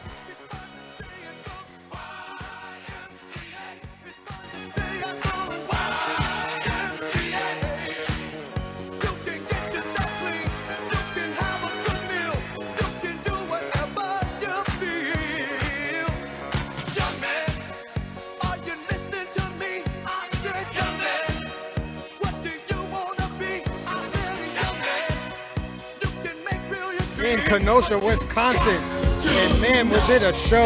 You had Don Jr., you had Jared Kushner, you had Ivanka in the house, the whole Trump family is in the house, and we almost cracked 200,000 viewers. Now, while we have this massive audience watching us right now, I do want to take this time to tell you about our partners for the day, Disney Coins. Disney Coins is the epitome of made in America, because they are made by American machines, by people who love this country. The coins are made with genuine silver and copper. They are valuable and unique, worthwhile purchase, and they make great Christmas presents, great stocking stuffers. Christmas is right around the corner. It's next month. They come in 20+ patriotic designs, and 2 new designs coming each month. RSBN is collecting them, and you should start your collection too. And not to mention, Disney Coins gives 10% of their profits back to conservative causes. Now, if you go to DisneyCoins.com and use RSBN at the checkout as your promo code, you will get a discount. That is Disney Coins. Again, DISMEcoins.com. Support Disney Coins, an American-made company. And thank all of you who support us at RSBN. Please do us the biggest favor and subscribe to this channel.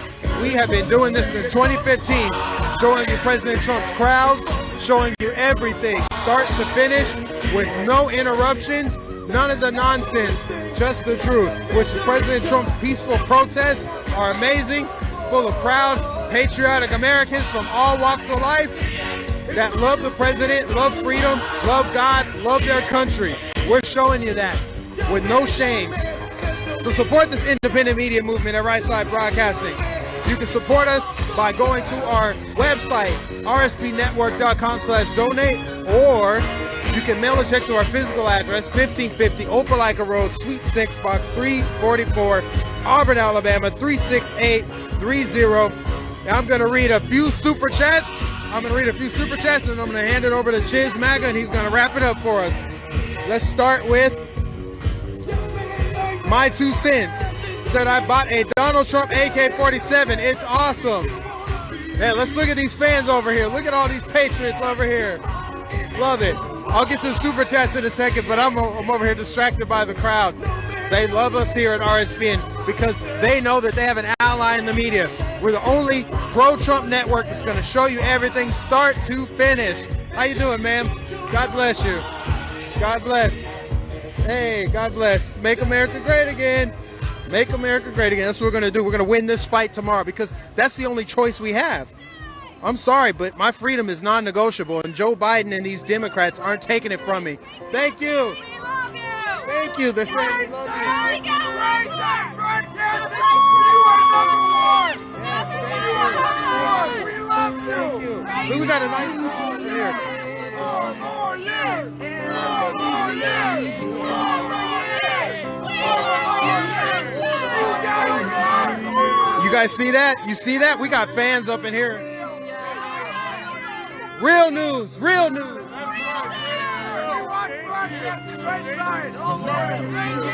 Yes, yes.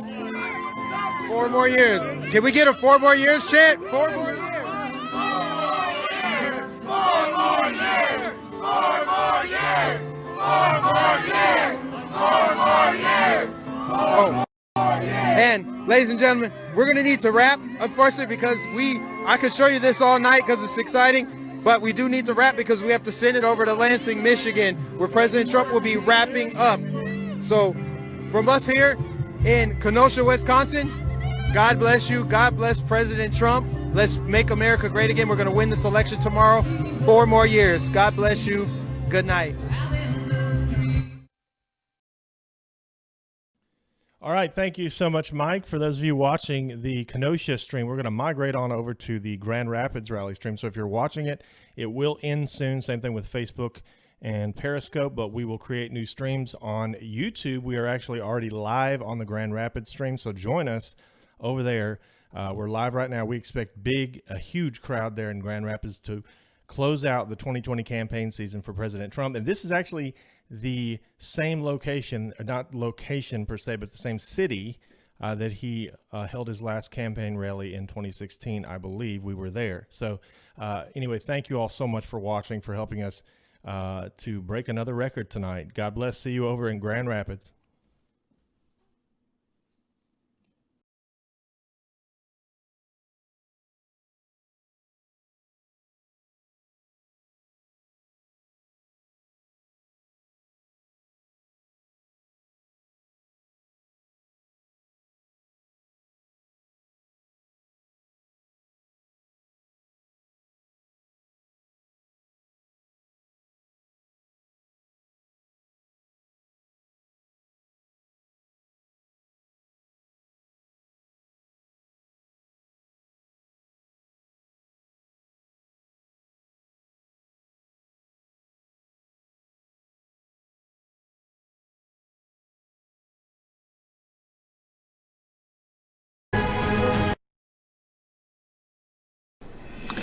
Hello, I'm Father Frank Pavone of Priests for Life. Are you tired of the lies that his opponents tell about President Trump? He puts kids in cages, he's racist, he doesn't have a plan to fight the virus. Well, so am I. So I've set up a website called electionhonesty.com, which says 12 of the most common lies and helps you to refute them. Go to electionhonesty.com today and spread it to others. And remember, support Right Side Broadcasting.